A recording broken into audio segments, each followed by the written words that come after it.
Well, Mike, I think we're live. We're here in Gordon. Start the season here for the basketball. We got varsity girls up first. They're just doing the starting lineups as we get started here. Everybody starts tuning in. We got the Hemingford Bobcats in town tonight, Mike, taking on the Gordon-Rushville girls. It's going to be an exciting game that we're just excited to get started. Yeah, you know, Scott, it's always good to start off the season with a win. Well, the Gordon-Rushville girls will be looking to do that tonight. They're going to have their hands full, though. The Hemingford Bobcats come in, always well coached, always play hard. They got a couple returning starters here that's going to create a problem. I did look. The Mustangs were victorious last year, 45-40, and Hemmingford did lose some key starters. So we're hoping that the girls can use their experience and make quick work of them. Yeah, certainly, Scott. And, you know, starting off the season, you're looking to get the jitters out. You're looking to see what you got for players, how the game's going to flow, and it just brings your confidence up if you can start out with a win. Sure, I agree. Yeah, Coach Hurlbert's got his girls ready. I spoke with them earlier today. They're excited to get started, excited to take what they've been working on in practice and put it to the floor. As we get started, you know, we had a great lineup of sponsors, Mike, that have helped us out here, and I want to mention them right off the bat. We'll pay homage to them throughout the broadcast. We got a long night ahead of us here between the girls' varsity and the boys' varsity basketball games. But without the sponsors that I got to go out and meet, shake hands with, going up and down Main Street in Gordon and Rushville, this doesn't happen. So right off the bat, we'll get a little more specific later on. But I want to say thank you to all the sponsors who stepped up. As the Gordon-Rushville girls get announced here, when the lights come back on, we'll tell you your starters. You may be able to hear a little bit of that, but I can't even see my clipboard right now, so it's pretty hard for me to tell you who the starters are. And yes, big thank you to the sponsors, and what a cool deal we can do here to put this on YouTube Agreed. for people to watch in their own home. Well, especially with the snowstorm of the century coming tomorrow, huh? Yeah, it sounds like it's going to get pretty bad. Yeah, so we'll enjoy our spot here in the gym. And there's our lights. I'll get you the Gordon-Rushville starters. I was not able to hear the Hemmingford starters, and the coach did not give me the lineup beforehand. But the Gordon-Rushville girls will go this way. Number 11 will be Rhiann Ferguson. She's a senior, 5'8" senior. 21, Paige Lynch. Number 21, Paige Lynch. She's a 5'7" senior. Number 22, Beth Bragg. She's a 5'2" junior.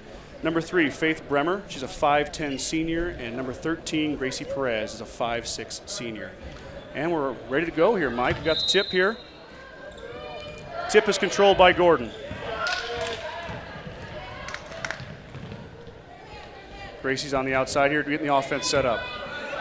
Looking inside, tries to pass, and we stepped on the line. It'll be Gordon ball under the hoop. Yeah, these are some of the jitters coming out here, Scott. Yeah. Kind of a bad pass by Gracie. As the game goes on, you'll see her to make that lob in there. Pass in a successful shot. Short. Rebound comes down to Paige Lynch. Working it around here, back to Gracie Perez. Looking to start the offense again here. Looking for that open look.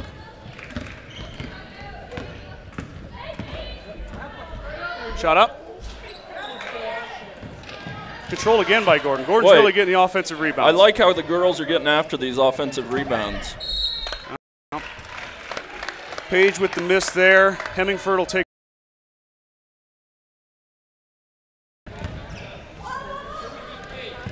Ooh, good block there by Rhiann.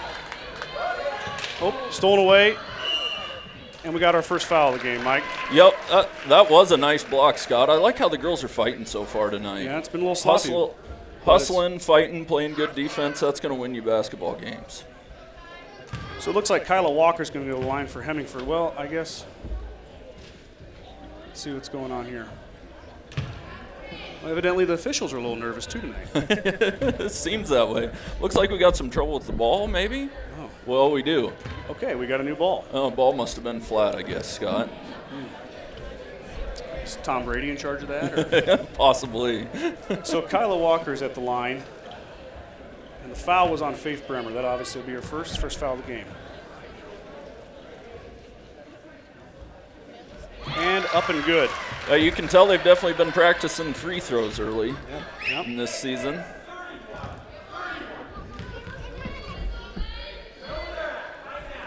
Kyla with the second one. A little short. Ball's controlled by Rhiann Ferguson. What a nice rebound there by Rhiann. Was. Perfect position. Oh, here we go. Oh, and she traveled. Beth Bragg had an open look there, but she was unable to get Just in there. barely mishandled the ball there. Could have been 2 points for Gordon-Rushville. Hemingford works the ball up again. Oh, could be a steal there. Gracie Perez with the steal, and we're coming back down the other way. A little long with the pass there, and Hemingford will take it back. But the girls are really hustling well. Hopefully they can. Yeah, a bad pass there, but these jitters, they just got to get the jitters worked out, Scott, and I think they'll be good. Got a couple subs coming here, Mike. Sierra Garrett checks in. I'm trying to see the other number there. Number 10. No, I don't have a number 10 on my roster, so we'll just have to figure that one out a little later. Hemingford's coming again here. Setting up their offense. Tough defense by Beth Bragg, which she's called for the foul. You can see Hemingford really trying to work the ball into number 22, Lauren Gasling. She's definitely the center part of their offense there. Very good player they have here. I feel like Gordon shuts her down. We'll be right in this game. Shot up. Tough rebound by number 10 for Gordon-Rushville. Well, the girls are fighting for those rebounds tonight, Scott. A great box out. Let's see if they can get their offense set up again here. Beth Bragg with the ball up on top. Over to number 10. Loose ball recovered. Let's see if we can get it set up again here.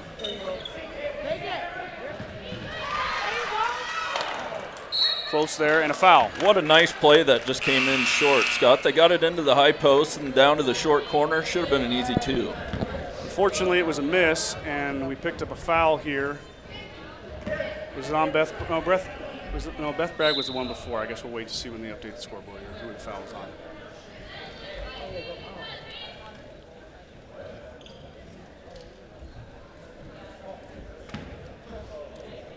Hemingford brings ball up again here. Still have not had a made field goal, Mike, just the one free throw.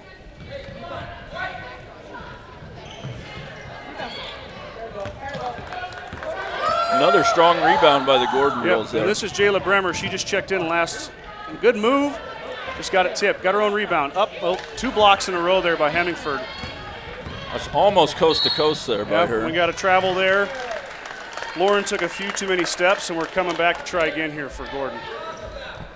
That was a really good take there by Jayla Bremer. They need that aggressiveness. They need to get to that rim, and hopefully instead of getting the block, maybe draw a foul or get it in there. Yeah, at least get to the line, you know. You really hate to get that far into the in towards the hoop and not get 2 points out of it. Agreed. Gordon setting up again here.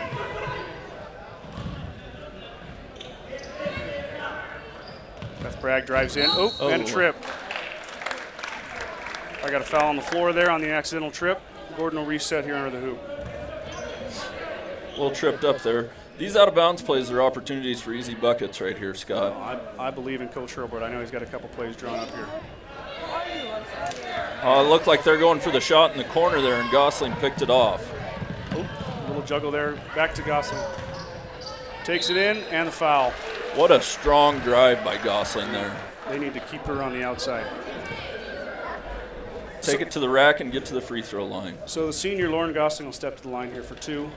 Looking to extend the Hemingford lead here.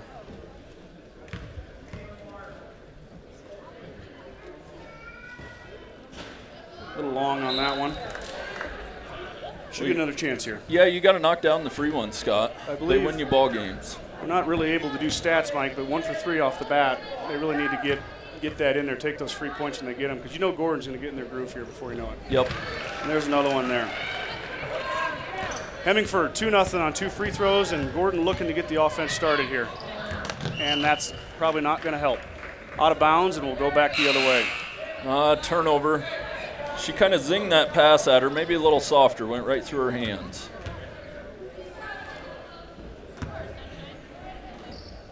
Josie Stewart will pass it off to Lauren Gosling, and she'll bring it up the court here. Looking to go inside here. Gordon with good defense. Here we go, Mike. Breakaway here. Jayla Bremer up, and good. Gordon's on the board. Yeah, the steal and an easy bucket there, Scott. And it's nice to see her finish that, too. I'd like to see these Gordon girls run the floor a little more. They look fairly athletic to me. Oh, we got a carry. Lauren Gosling carried it, and we're going to go back the other way. Just trying to do a little too much there, Scott. I agree. She probably should have made a jump stop and passed it. Gordon's rotating around here. Back into Jayla Bremer. Oh, ooh. Oh, what a nice lob pass in there. But Lauren Gosling with the swat. Yeah, yes. Oh, boy. That was a big block. Big time block by Gosling. But Gordon's got the ball back. Another chance here.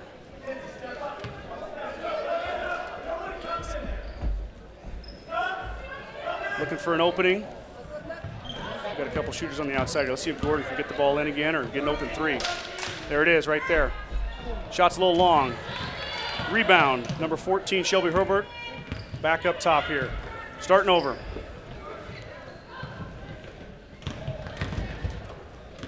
Moving it around. Looking for that opening. Nice ball movement by the nice Gordon head girls fake. here. Beautiful. Oh, and can't quite finish the layup. And I think it's off Gordon. Darn it. Good move there by Jayla Bremer. She's really been taking it strong to the rack so far. And great ball movement by the Gordon-Rushville girls. Going to do a little press here. Yep, and they'll back off. Gasling will bring it up again. She kind of does it all for them, doesn't she? Point guard. Yes, she in does. The post. We got an offensive foul. Off-ball offensive foul? I believe so. I didn't quite catch it there, Scott. 21 for Hemingford was on the foul there. Turek picks up her foul. And Gordon gets the ball back. Hard to believe. We only got about 3 minutes left in the first quarter. We only got 4 points up on the board. But I know it. I got a good feeling that by the end of this game, we're going to have quite a few points up there as both teams settle in. And only one field goal, Scott. You're right. You're right.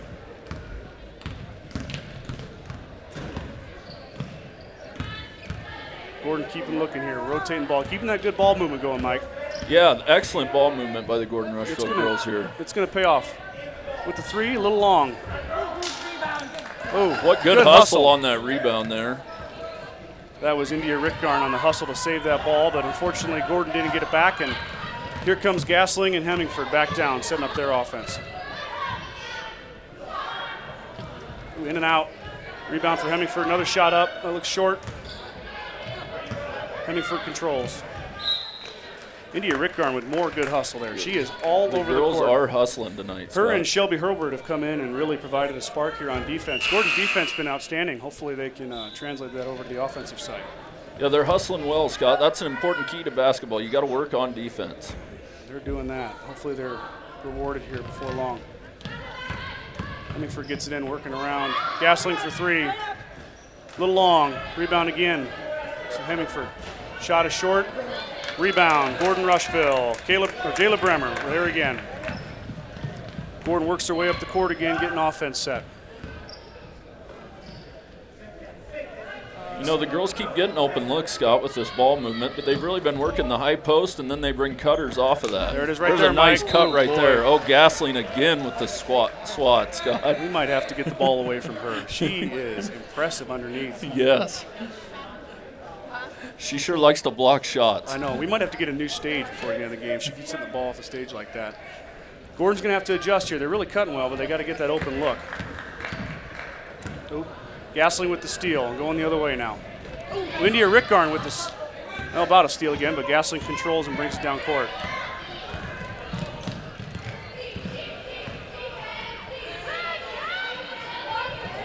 Oh, another steal here. Great steal. Great anticipation. Oh, darn it. She's going to take it up. Good steal again. Good hustle, but couldn't finish the fast break there.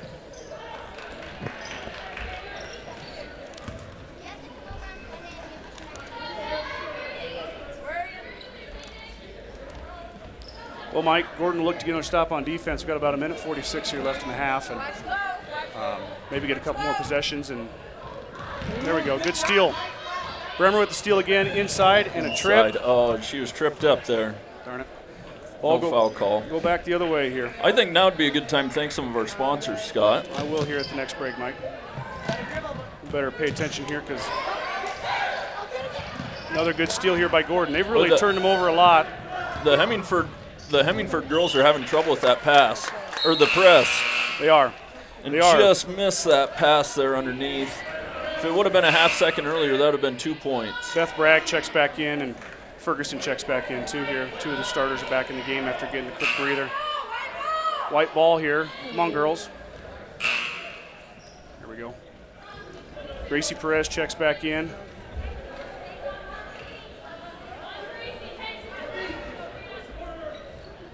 Here we go. We got the set play.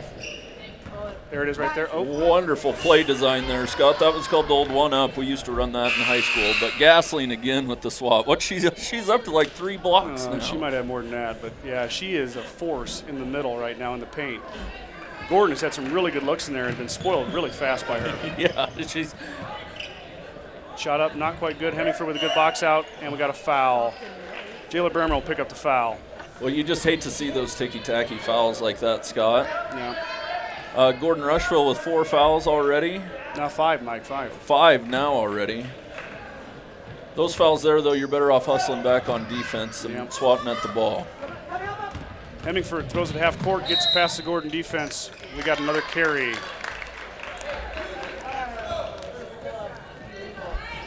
With the first game of the year, you can expect a lot of travels, a lot of ticky-tacky fouls. A lot of turnovers. A lot of turnovers. It'll smooth out for both teams here before long. Gordon working it around. Gracie over in the corner to Beth. Good look. Up and under. What a pass by... Nice job. Faith Bremer with the finish. Beth Bragg with the assist. That's what Gordon needed right there. And the pass made the bucket there. Nope. Beth Bragg with the steal, but as she tried to get her footing, she traveled. But still the good hustle. Starting to translate a bit here. Gasoline will take it up the court again. Another carry. Well, Gordon's really applying the pressure to the ball handlers, and Hemingford has not been able to handle it much this first quarter. Looks to me like Hemingford might need a timeout and get something drawn up for this press, Scott. They just can't seem to break it. Yeah, they're having a tough time right now. It's pretty hard to score points when you can't get the ball past the 3-point line on your side. Gordon's going to reset here. Beth Bragg's going to take a look around. Gracie Perez up top. Ferguson underneath. Oh. Rhiann Ferguson puts it up. And it looks like Gaslin's going to get whistled for the over the back. Yeah. Yeah, she just didn't have position to go up and get that one there, Scott. But she's working hard down there. The fatigue, it may be getting here in the first quarter. I know it's just the first quarter, the first game of the year, but she's been playing hard for Hemingford. Yep. So it looks like we've got another foul on the floor here. Gordon will reset for an inbounds play. Working it around here. They've had a lot of success going into the high post. That was a tough pass there, Scott. Yeah, Faith Bremer just couldn't quite handle it, but that's the right idea. They really have been seeing their cutters and hitting them pretty well. Sierra Garrett knocks it away there. Hemingford will retain possession. And here comes the press girl. Hemingford's been having trouble breaking this press so far tonight. Well, I don't see Coach Hurlburt taking that off all night if it's working this good. Beth Bragg with the steal. What a good pass. Look. What a pass. 15, Sierra Garrett from Paige Lynch puts it up and in. Paige Lynch with dropping the dime. Yes, sir. We got about 9, 8. One last shot here at the buzzer. Comes up short. I don't know if Gordon's getting a chance here, Mike. We've got at the end of the first quarter. We're going to have a half-court heave. I don't think it's going to count. That'll end the first quarter here, Mike. Kind of sloppy, but Gordon comes out with a 4-point lead here. Yeah, the Gordon girls kind of found their stride there towards the end of the first quarter, Scott. I agree. Created a lot of turnovers off the press. They did. And if it wasn't for Gasling in the middle blocking 25 shots, they've been really good about getting the ball in. You know, we just got to find a way to get that ball away from Yeah, been taking a lot of high percentage shots here, but just can't quite get over Gasling in the middle. That's the truth. Well, as we wait, start second quarter here, Mike, I'm gonna read a couple of our sponsor reads here and pay homage to everybody who's taking care of us. First one will be Sides in Milburn, Ford, and Rushville. They're a proud supporter of the Gordon-Rushville Mustangs. Stop by and check out the selection of new and used vehicles, and don't forget about the service department for all your mechanical needs. And they're also a dealer for all makes and models of tires. Good luck, Mustangs. Kreitman Trucking is a proud supporter of the Gordon-Rushville Mustangs on the court, on the field, in the classroom, and on the stage. Like anything in life, hard work and dedication ends in success. Good luck tonight, Mustangs. Fuel Grill would like to wish the best of luck to all the student athletes playing basketball this winter season. Whether it's before or after the game, Fuel Grill has all your needs covered for a night out, from delicious options on the menu, or your favorite cold beverage. The Italian Inn of Gordon serves up delicious burgers and steaks, as well as great Italian food and much more. Open for lunch and dinner, the Italian Inn is located at 200 North Main Street in Gordon. One more here, Mike. Strong Insurance is family-owned and operated. since 1932. Strong Insurance is your independent insurance company offering most forms of insurance. As an independent agent, we can review many quotes and offer our clients the best policy options available. And we're starting the second quarter here. Mr. Kreitman. Big thanks to our sponsor, Scott. I never in a million years dreamed we'd be watching Gordon-Rushville Ferguson on up TV. to Beth Bragg, and Lauren Gasling that time got called for that. I agree, Mike. It is amazing the student athletes get to perform on live TV for anyone in the nation, family, friends, all across the country. Yeah, what an honor! You got your relatives in California, wherever they get to watch their granddaughter, daughter, cousin, whatever it may be, on YouTube. Beth Bragg hits the first one. Gordon making the first free throw count. This is the first time they've been to the line. Yeah, you got to knock these free throws down, Scott. They pay big dividends come the fourth quarter. Yes, sir. Yes, sir. And I believe that's Gasling's second foul, if I am correct. And Beth Bragg with 2 of them. Gordon extends lead to 6 here. They look to set up their press here. Coach Hurlburt sends in Jayla Bremer. Hemingford's been having breaking this press here. And another bad pass. Another good one. Hemingford Yeah, there. good job by Gordon. Uh-oh, here we go. Gasling with another block. Gasling with another block. That's Beth Bragg's got a big heart, but she's only 5'2", and Lauren Gasling standing at 5'11". That's a tough deal, but you know you got to admire Bragg's perseverance in going in there. Yeah, I'd like to see Bragg maybe give her a shoulder and maybe go up a little stronger, try to draw the foul there instead of just letting her block it. Paige Lynch a little long, and Hemingford's coming back the other way. And the steal. Paige Lynch missed the 3, comes down and gets the ball back for Gordon-Rushville, and she's coming down the court. Beth Bragg, little spark plug running the offense up top. Ooh, good look there by Lynch. Gordon is not letting them have anything for free.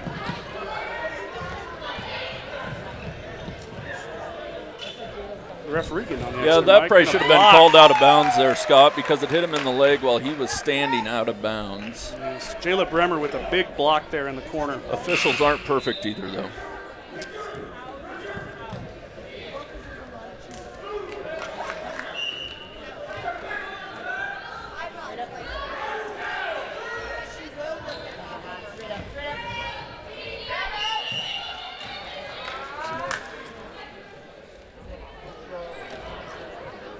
Gasling with a really nice lob pass there. I'm sorry, Mike, I missed Couldn't that. quite come through, though. I was having technical difficulties already. Gasling will key it in for Hemmingford here. Oh, another good defensive play there by Sierra Garrett. Sierra's been kind of the safety for them in this press, and she's really done a nice job of not letting Hemmingford get that ball across half court. And if it does come over, she's there to break it up or steal it. Yep, she's been doing a good job. Hurlburt on Gasling, another matchup. The 3, it's short, and the rebound, and here comes Lynch, leading the Mustangs. No, Gasling with the steal. Yeah, Gasling will get credit with the steal, though, but kind of an errant pass, cross court, and lobbed it. And we got a foul inside. Hemmingford's going to the line. Number 23, Mackenzie Chancellor will toe the line here for 2. Hemmingford's looking to cut into this lead here a little bit, Scott. They finally maybe found the key to breaking the press here. Let's see if Gordon can adjust next possession. Unfortunately, if the scoreboard is correct, that's the 3rd foul on Jayla Bremer. She's been a big part of Gordon's defense and offense so far. Yeah, our coach used to call those good fouls, Scott. Hustle fouls is what they've been. Chancellor makes the second one. Hemmingford cuts the lead to 5. Ferguson up top, looking underneath.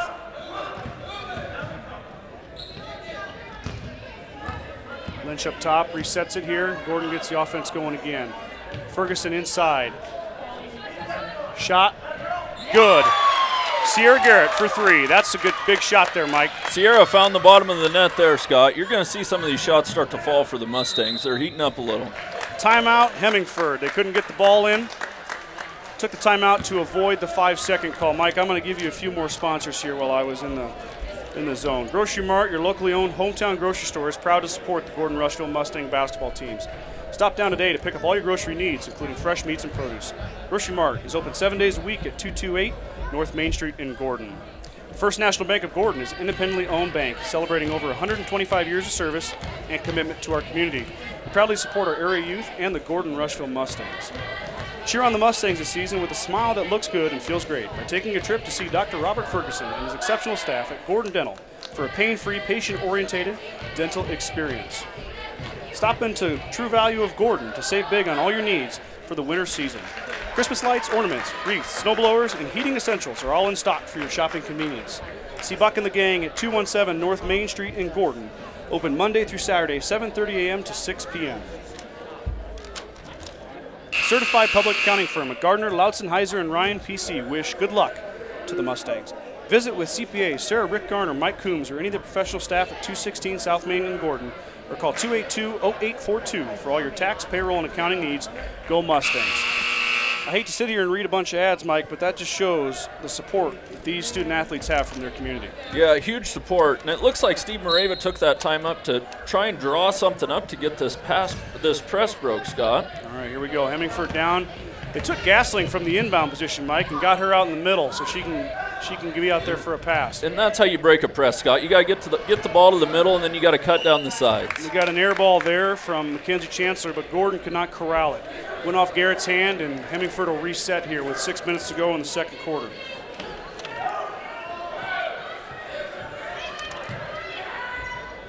Shot up, a little long. Hemingford controls, out to Gasling up top.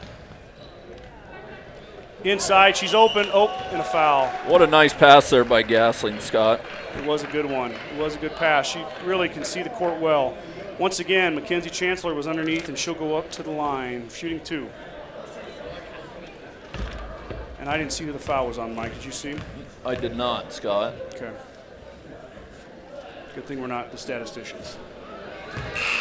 Chancellor misses the first one there. Well, the scoreboard says that was on Laura Gasling, or Beth Bragg. No, I think it's 10 now. Oh, that's 10. That's the mystery player. We're gonna have to talk. Yeah, we're gonna have to talk to Coach Holbert. Coach Holbert talked to me earlier. Mystery player I know, he's adding players to the roster. Chancellor rattles it off. Gosh, Scott, Hemmingford just can't get a bucket to fall right now. Oh, here's Herbert. Oh, she lost control. Good look there. A little hard by Rick Garn. Controlled out to Gracie Perez. Up top, number 10, Hemingford with good hands there. Knocks it away, but it'll stay with Gordon. Yeah, you can feel the presence of Gasling down there in the post, Scott. Sierra Garrett could have went up strong with that shot, but she took a dribble and ended up missing. 5 seconds. That's not a good deal. That's a turnover there for Gordon-Rushville to go back the other way to Hemingford. Hustle play there by the Hemmingford girls. Yeah, they had that covered well. There was nowhere to go with that. Good steal by Hurlbert. Up underneath. We got to travel. Once again, Gasling, we keep on saying it, she's altering shots. And Gasling's presence down there is just playing a big factor, Scott. Our girls are getting more timid to take the ball up strong. Like I said before, our girls need to get into Gasling and go up strong with the ball and try to draw the foul. I know, she's got 2 fouls already. It wouldn't be a bad plan to get a third one on her here. Gordon with the good defense. That is Rick Garn again, forcing the ball off the Hemingford hand and back to Gordon-Rushville. And here's another turnover off the press, girls. I don't see the Gordon-Rushville girls leaving this press all night. Up and in, Sierra Garrett. What a nice strong move by Garrett there. 1 dribble, a power step, and up for 2. And another assist from Beth Bragg. Press still causing problems here. Gasling will take it. And a foul. Garrett with the foul on Mackenzie Chancellor, and yet again, she'll be at the line. She is 1 for 4 tonight. Yeah, I'd like to see Garrett go straight up with her hands there, Scott, instead of trying to swat at the ball. Take her chances with the shot. Yeah. Just get in her face, and if she makes it, she makes it. Still the second foul on Garrett. Chancellor with the front end here. And here we are with 5 minutes to go in the first half, and the Hemmingford girls are going to be in the double bonus for the rest of the half here, Scott. They'll have a lot of opportunities at the free throw line. I agree. what they got going for them right now, they sure are having a tough time getting the field goals. And Chancellor comes back and makes them both after going 1 for her first 4. 2 big points there for Hemmingford, Scott. That keeps them in this game. Gordon resets here. Bragg up top, looking for a cutter. Goes outside. Sierra Garrett. Over to Hurlburt, a little tall. Fortunately, she's not real tall. Gasling down to her seat. We got a jump ball. Had a nice save there and kind of sloppy play, really, Scott. I hate to see it. Yeah. I'd like to see a little firmer pass instead of the lob there. Well, I blame Coach Hurlburt for Shelby's height. That's Susan's problem for that one. She was just a little too short for that pass. It was a good look, but Gordon gets the ball back on the jump ball possession arrow. Beth Bragg looking for a seam here to get the ball in, maybe cut somebody out for a 3. A good look. Foul on Ferguson, and here we go, Mike. Double bonus. Yeah, Scott, I see the Hemingford girls starting to tire a tad here towards the end of that first half. They may be. Gordon is really putting the heat on them with the press, but like we talked about, Hemingford's going to the line here for 2, and that could play a big factor here with 4:30 left in the second quarter. Yeah, they could get it down to a 5-point game here, Scott. Gordon just really needs to stop fouling Mackenzie Chancellor. Geez, she's been there a lot. This will be her 7th free throw of the night. And she got it. And Mackenzie's knocking them down, too. 3 for, she made the last 3. So this is maybe the jitters were to start, and now you give someone 8 chances at the free throw line, they're going to find it. Because Coach Morava practiced that back in Hemmingford. Oh, yeah. Ooh, free throws are an everyday thing, Scott. And Gasling with the hustle play, but it's going to go out of bounds off her, and Gordon-Rushville is going to retain possession. A couple subs here. Gracie Perez checking in for the Mustangs, and Sierra Garrett's back in. Shelby Herbert checks out. Number 10 checks out for Gordon. 7-point game here, Scott. I'm sure Coach Holbert would love to see a bucket right here this time down the court. I agree. You'd like to go into halftime with the biggest lead you can get. Good move. We got a foul. A nice drive there. That's the way to go up strong. Yep, Paige Lynch took it hard. She took the foul. And when you have a big presence in the post like Gasling, that's what you got to do. You got to take the ball up strong. So, did they call that foul on Gasling, Scott? I do not know. The last foul was on Rian Ferguson. She's got 11 up there right now. And that's going to be Gasling's 3rd foul. All right, there we go. Well, Gasling is a little bit of foul trouble there. She's going to step out as Paige Lynch knocks down the free throw, puts Gordon up 8 now. And now look for the Mustang girls to maybe work it inside a little more now that we got Gasling on the bench in foul trouble. You would think that paint would open up a little more. 2 for 2 for Paige Lynch from the line. Gordon extends the lead to 9. Nice job there by Paige knocking down the free throws.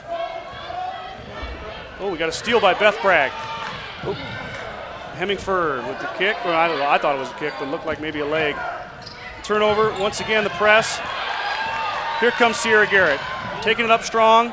Up and good. What a way to take it up strong. I like the jump stop, the ball fake, and take it to the hoop strong. Sierra gets rewarded. And out of bounds again. The press works again. Now, another thing, too, is Gasling was the key to breaking that press. She's on the bench with 3 fouls. And we got was that a timeout? Yep, we got a timeout, Scott. Coach Morava was getting a little heated. I thought maybe the referee thought maybe we had a little tea. Referee was going to reward him. Gordon Livestock Market would like to wish the Mustangs good luck this season. With weekly cattle sales on Tuesday and horse sales as advertised, Gordon Livestock has all your livestock needs covered. Call Dick or Linda Miner at 282-1171 to discuss. Okay, Mike. We got 3:52 left here in the second quarter. You and I are professional basketball analysis.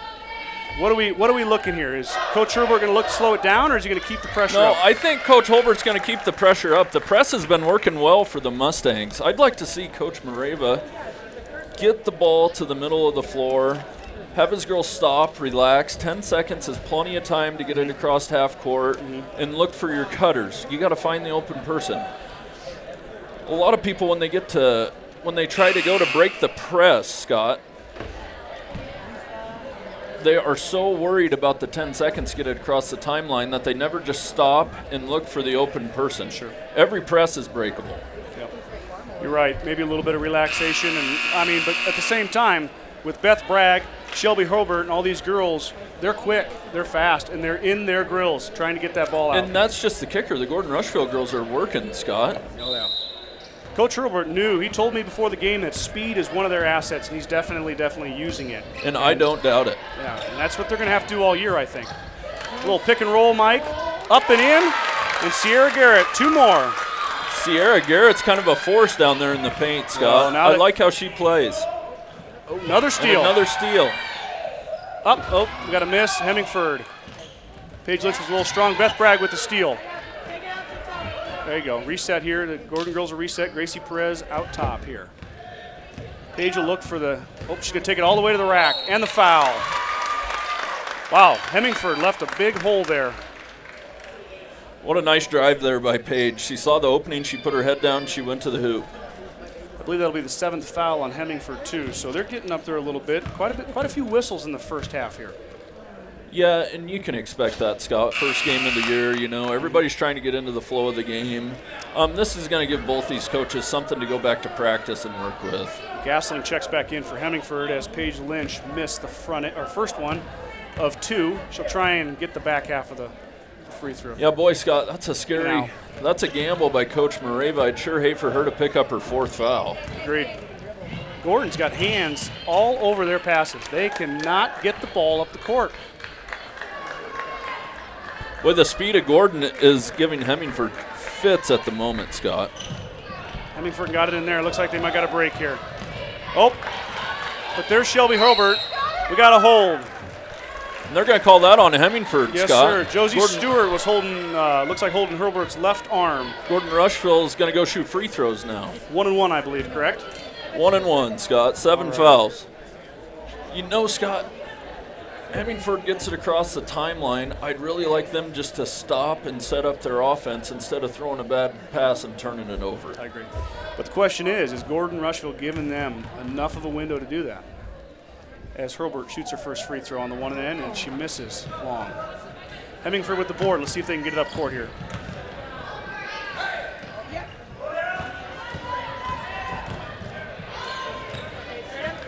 Oh, good steal there by Paige Lynch. She cut inside there, and she might have lost it again.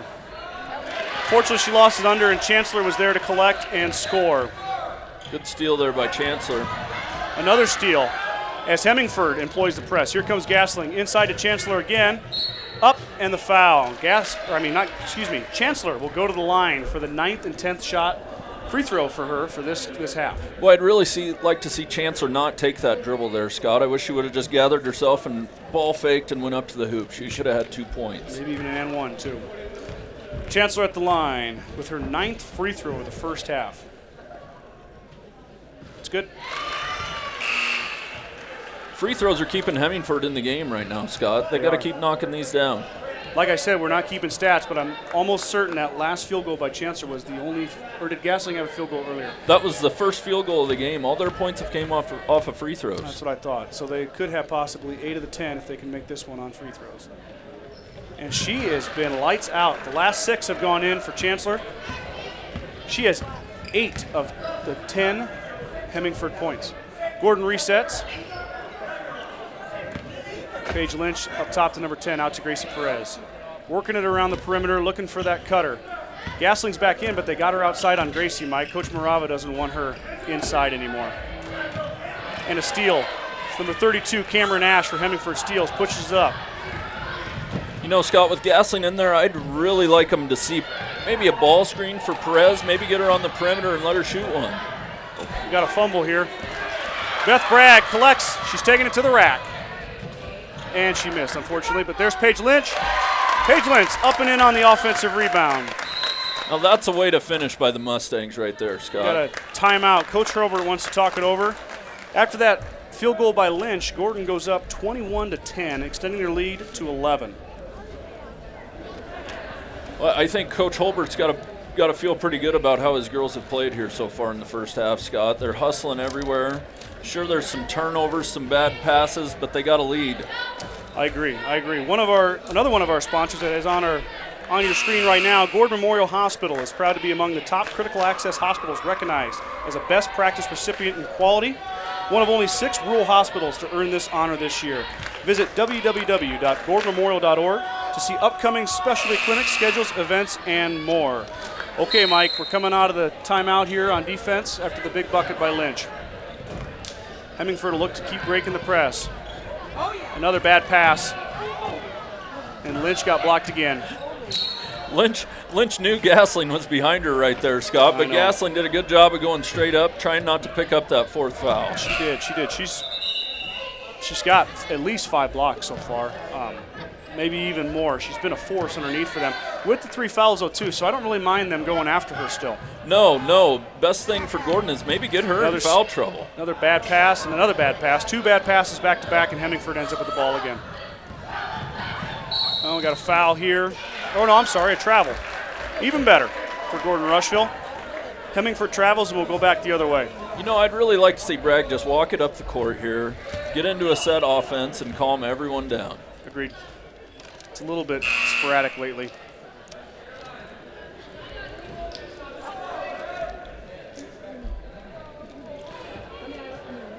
Paige Lynch will bring it up off the inbounds. Look to get the offense going here.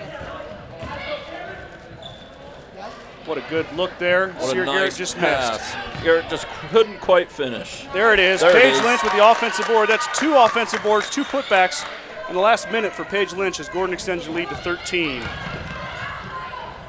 Hemingford breaks the press. Can now get set in their offense. We haven't seen them run an offensive play here in a while. Yeah, it's been since Gordon put the press on, it seems like to me, Scott. Yeah. Ooh, now they're going to get Bragg with the foul there. Got her on the arm. It's not a bad foul by Beth, but it's going to send Hemingford to the line. Cameron Ash will shoot 2. We've got 58 seconds here, Mike. Yeah, she can cut the lead back to 11, go in the locker room and get something drawn up for Hemingford to try and manufacture some points. A little short on that one was Ash. Well, it's been tenacious D by the Gordon-Rushville Mustangs so far this game, though, Scott. I agree. They've been all over the court, and they've really not let Hemingford have anything easy. No.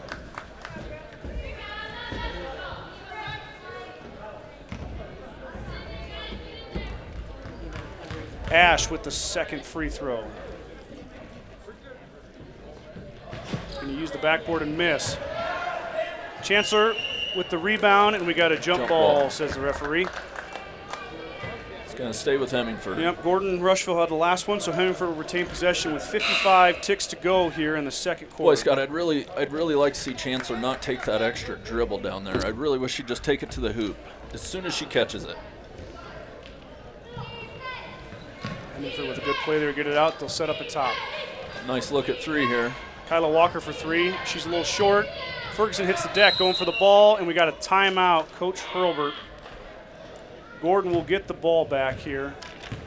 Looks like I couldn't really see there, but Ferguson must have got on the floor. Yeah, what a timeout. What a heads-up play by Coach Hurlbert there. The ball was kind of rolling around. He just called the timeout right there to keep the ball. That's a pretty good job. He's not rusty at all for the first game. No. But, hey, it's Coach Hurlbert's 11th year coaching girls basketball here at Gordon-Rushville, so he's definitely got the experience.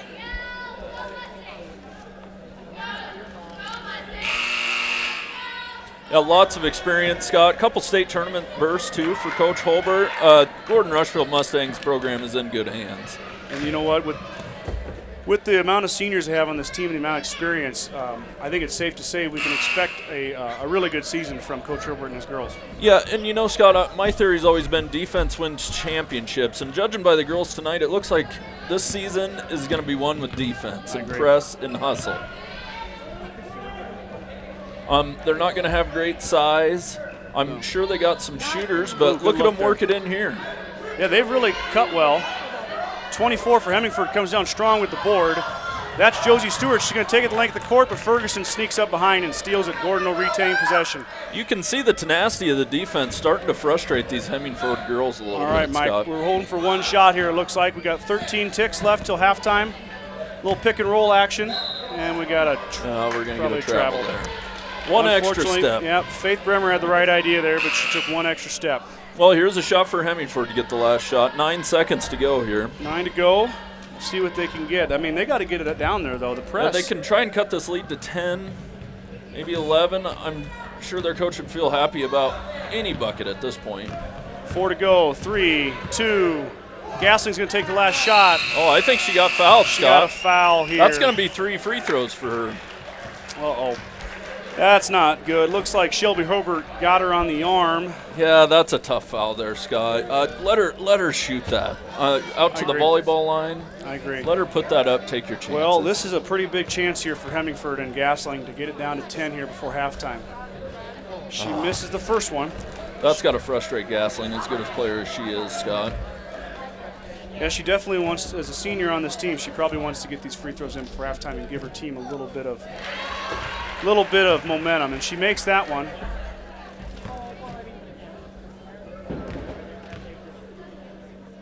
The third one, a little short. So, didn't hurt too bad. Shelby Herbert's foul did not hurt all that bad, and Gordon's going to take a 12-point lead in halftime. Yeah, I know it, Scott. I kind of wonder about foul trouble with these Gordon girls coming into the second half here. It's going to be a little iffy. I appreciate the tenacity of the defense and everything, but the second half is going to kind of test the Gordon-Rushville girls' depth a little bit, I feel like, Scott. I agree. And, you know, we've seen 8 or 9 deep so far for the Gordon-Rushville girls. Not so much out of Hemmingford, maybe 7 or 8. So I think Gordon-Rushville will be set up for that, but you're right.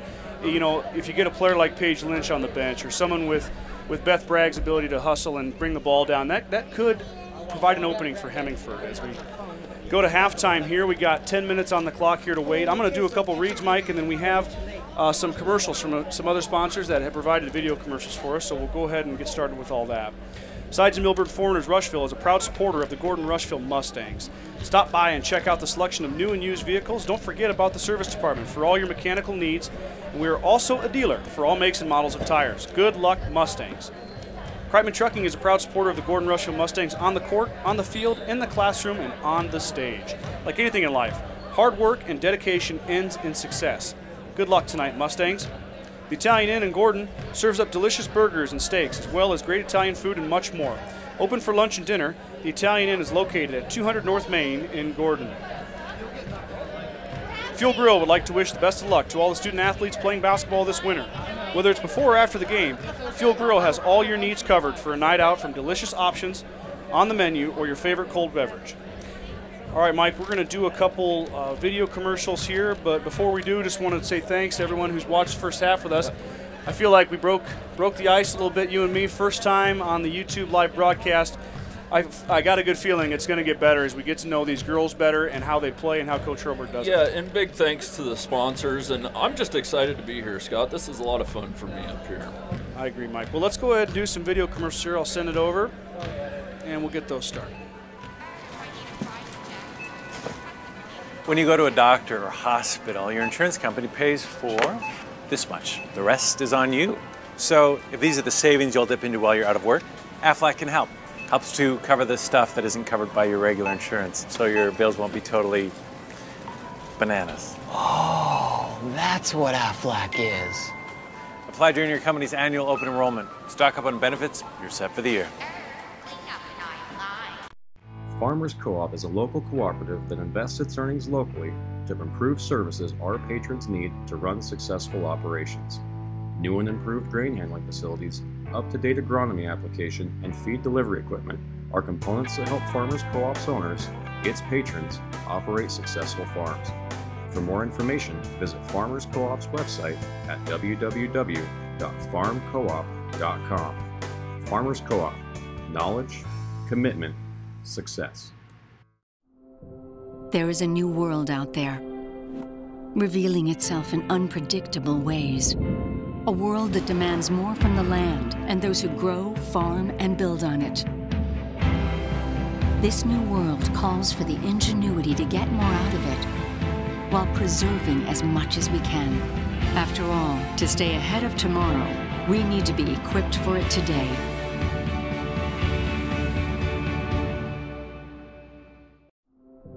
There is a new world out there, revealing itself in unpredictable ways. A world that demands more from the land and those who grow, farm, and build on it.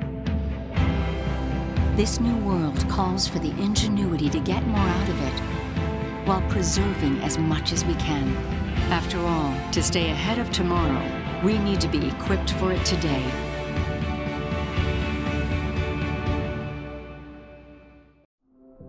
There is a new world out there, revealing itself in unpredictable ways. A world that demands more from the land and those who grow, farm, and build on it.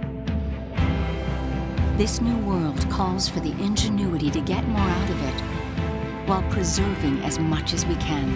After all, to stay ahead of tomorrow, we need to be equipped for it today.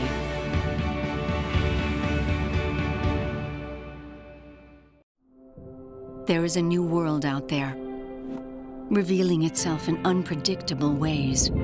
A world that demands more from the land and those who grow, farm, and build on it. This new world calls for the ingenuity to get more out of it, while preserving as much as we can. After all, to stay ahead of tomorrow, we need to be equipped for it today.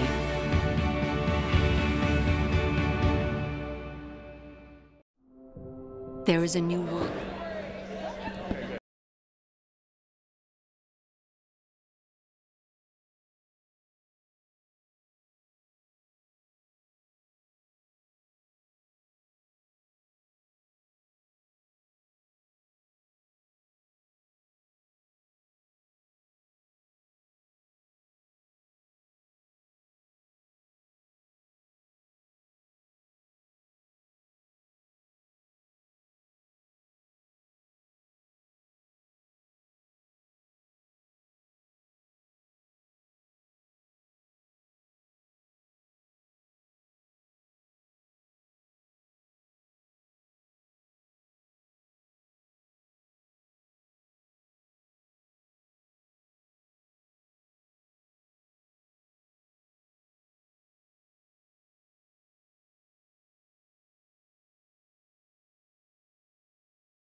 All right, the girls are back, or the Gordon-Rushville girls are back on the court here. We're going to thank a few more of our sponsors while we wait for the second half to start.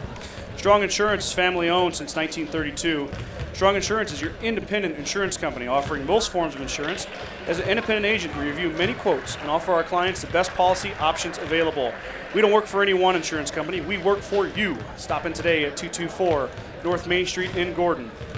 First National Bank of Gordon is an independently owned bank celebrating over 125 years of service and commitment to our community. We proudly support our area youth and the Gordon-Rushville Mustangs. Grocery Mart, your locally owned hometown grocery store, is proud to support the Gordon-Rushville Mustang basketball teams. Stop down today to pick up all your grocery needs, including fresh meats and produce. Grocery Mart is open 7 days a week at 228 North Main Street in Gordon. Cheer on the Mustangs this season with a smile that looks good and feels great by taking a trip to see Dr. Robert Ferguson and his exceptional staff at Gordon Dental for a pain-free, patient-oriented dental experience.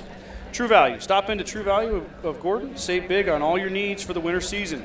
Christmas lights, ornaments, wreaths, snowblowers, and heating essentials are all in stock for your shopping convenience. See Buck and the Gang at 217 North Main Street in Gordon. Open Monday through Saturday, 7:30 a.m. to 6 p.m. Okay, Mike. Got some of those outstanding sponsors thanked. Got our first half underneath our belts. We're ready to go here. Gordon will take it out. Looks like Gordon will get the ball. Yeah, big thanks to our sponsors again. Going through some first half stats here, Scott. Sierra Garrett for Gordon has 9 points. Chancellor for Hemmingford's their high scorer with 8. Pretty sure 6 of them were free throws too, Scott. Yes, sir. You are correct. Go. That's a bad pass right off the bat here. Number 12, Kyla Walker for Hemmingford gets it poked out from behind by Beth Bragg, and Hemmingford will take over up top. Paige Lynch gives a smile there at Coach. She knows she probably shouldn't have thrown that pass. Yeah, watch this foul trouble in the second half for the Mustangs, Scott. I think that's Bragg's at least second. And we got an and one there. Got an and one. I missed it, Mike. I was looking at the computer to make sure we were up and good. Number 32 there, Cameron Ash, put it up and under. And right off the bat, we got a foul 10 seconds in on Gordon.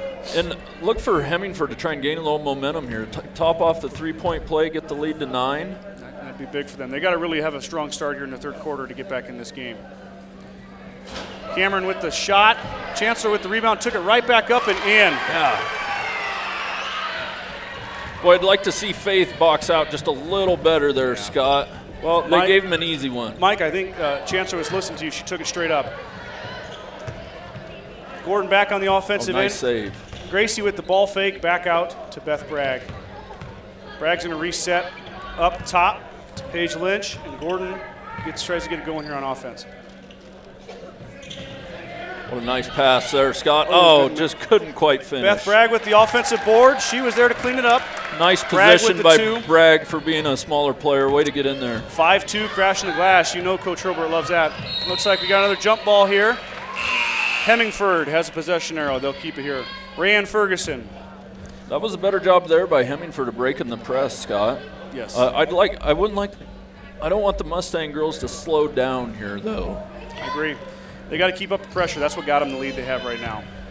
Lead is 10. Hemmingford setting up here inside to Gasling. She's looking for an outlet. Gordon's all over her. Good defense there, straight up by the players. Inside to Chancellor.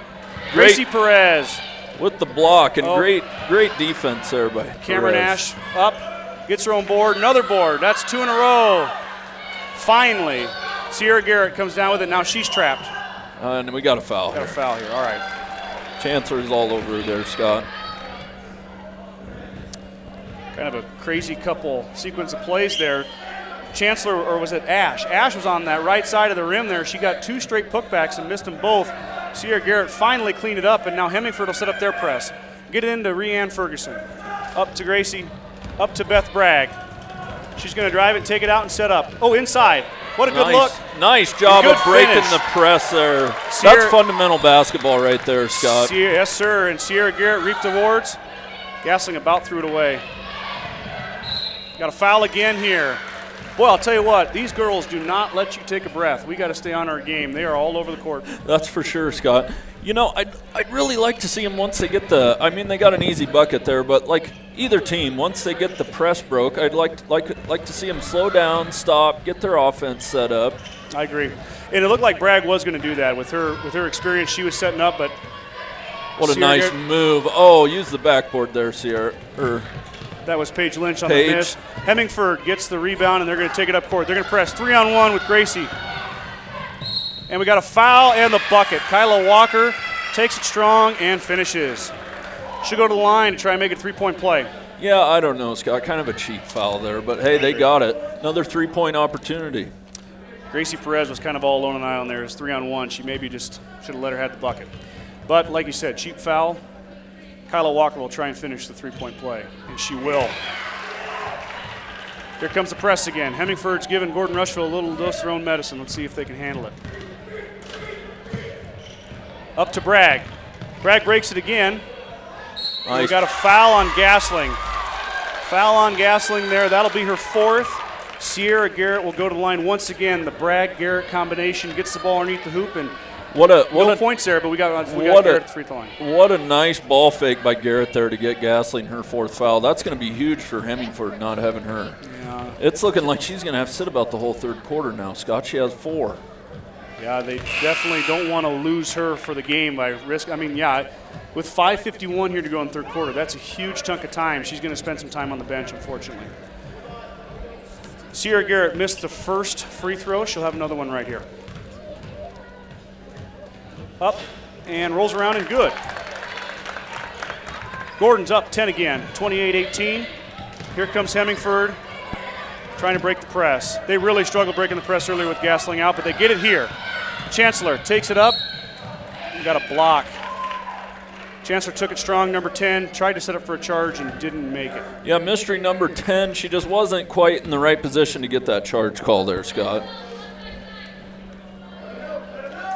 It's still mystery number 10. I know, we should have asked.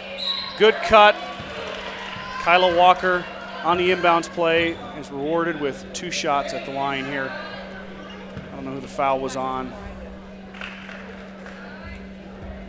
Doesn't really matter. It's on Gordon. She's going to get 2 cracks at a free throw here. And a little bit right for Kyla Walker. She'll get one more chance here. Foul was on Sierra Garrett. It is her 3rd foul. Yeah, look for foul trouble to play a factor here in the second half, Scott. It already is for Hemingford and may come into effect for Gordon. Beth Bragg all over the place, collects the board, and she's taking it down. Inside to Hurlbert. Back out to Lynch. She's looking for an opening here. Hurlbert with the 3. Got it. She got it. Got it. What a nice look there. And Hurlbert knocked it down, Scott. How about that? Shelby Hurlbert with the big 3 gives Gordon a shot in the arm. Press, and she's right there in the middle of the press. About stole it. Ball up in the air. Hemingford's got it. That's Chancellor. Back out. We're going to reset here. Inside. That's Allison Turek with the miss. Good hustle there. Oh, we got a travel. Scott, I feel like there's kind of a lull here to start the 3rd quarter for the Mustang girls. I want to see some more of that intensity they had in the first half. I agree. They're still working hard. That was a big bucket by Hurlbert there with that 3 on the last possession. Really pushed that lead up to, I'm not very good at math, 13. I was about to say 12. About to say 12, but it's 13. Good thing I don't have to go back to school. All right, Gordon's going to reset here. Maybe they can look to find a way to get a few more points. Hemingford comes out in this 2-3 zone. They've been playing all game. Hurlbert, little spark plug trying to break it. Got a loose ball. It's going to stay with Gordon. Mustangs will have an inbounds play here. Gracie Perez checking back in for the Mustangs. Yeah, look maybe for the corner shot here for Perez off this inbounds play, Scott. Yeah, she's only had 1 3-point attempt tonight. I know she's a sharpshooter. Oh, that's not a good pass there at all. And Hemingford's got Hemingford's got wide open. And they got it. And there's Kyla Walker. She'll finish off the feed. Nobody was on defense for the Mustangs. And the lead is 11. Gracie's going to hold it up top here. Paige Lynch is going to set it up. Looking for that open look. And 32, that'd be Cameron Ash, steals it for Hemingford to try and break the press. Hurlbert stops the ball. And we got a walk. Kyla Walker with Shelby Hobart interface travels, and Gordon-Rushville will get the ball back. Another walk. You know, Scott, you get to the last game of the season, you're not going to see near as many travels like that. First game jitters still. I agree. Hemmingford has been better in the second half. Coach Morava has made some adjustments, and they've been breaking the press a little more consistently. Well, and I see him take that high post away right there, Scott. Well, Jayla Bremer just got blocked on the inside, and she wanted a foul, but the referee said no. Nice Good look pass. to Beth. Beth Bragg puts it up and in. What a nice finish by Beth there, Scott. You got to have the easy ones. Timeout first. Beth Bragg was going to get called for the foul, but Coach Morava wanted a timeout, and we got lucky there. Beth will not get the timeout. Beth will not get the foul. Coach Morava will get the timeout.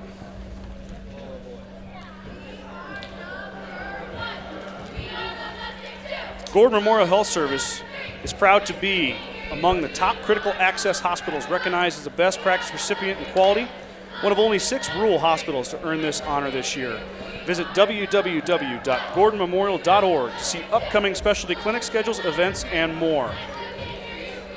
The certified public accounting firm of Gardner, Loudson-Heiser, Ryan PC wish good luck to the Mustangs. Visit with CPAs Sarah Rick Garner, Mike Coombs, or any of the professional staff at 216 South Main in Gordon, or call 282-0842 for all of your tax, payroll, and accounting needs.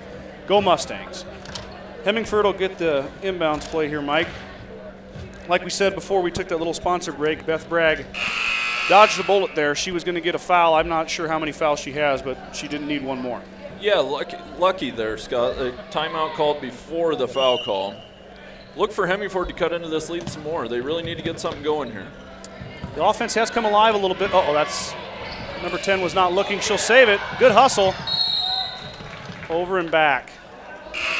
Over and back on Hemmingford. Gordon will take it. Great hustle again by Shelby Hobart. You know, Scott, I think both coaches got to be happy with the effort tonight. The girls have been hustling, working hard. I agree. The little things will iron themselves out as the season goes on.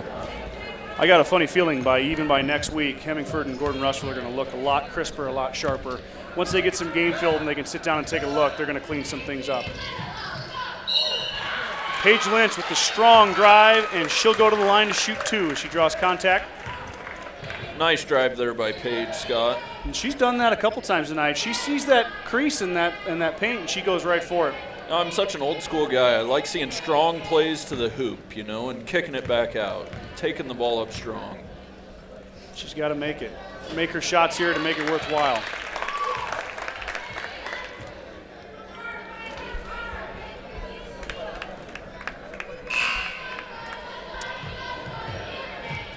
Paige Lynch will shoot her second free throw here.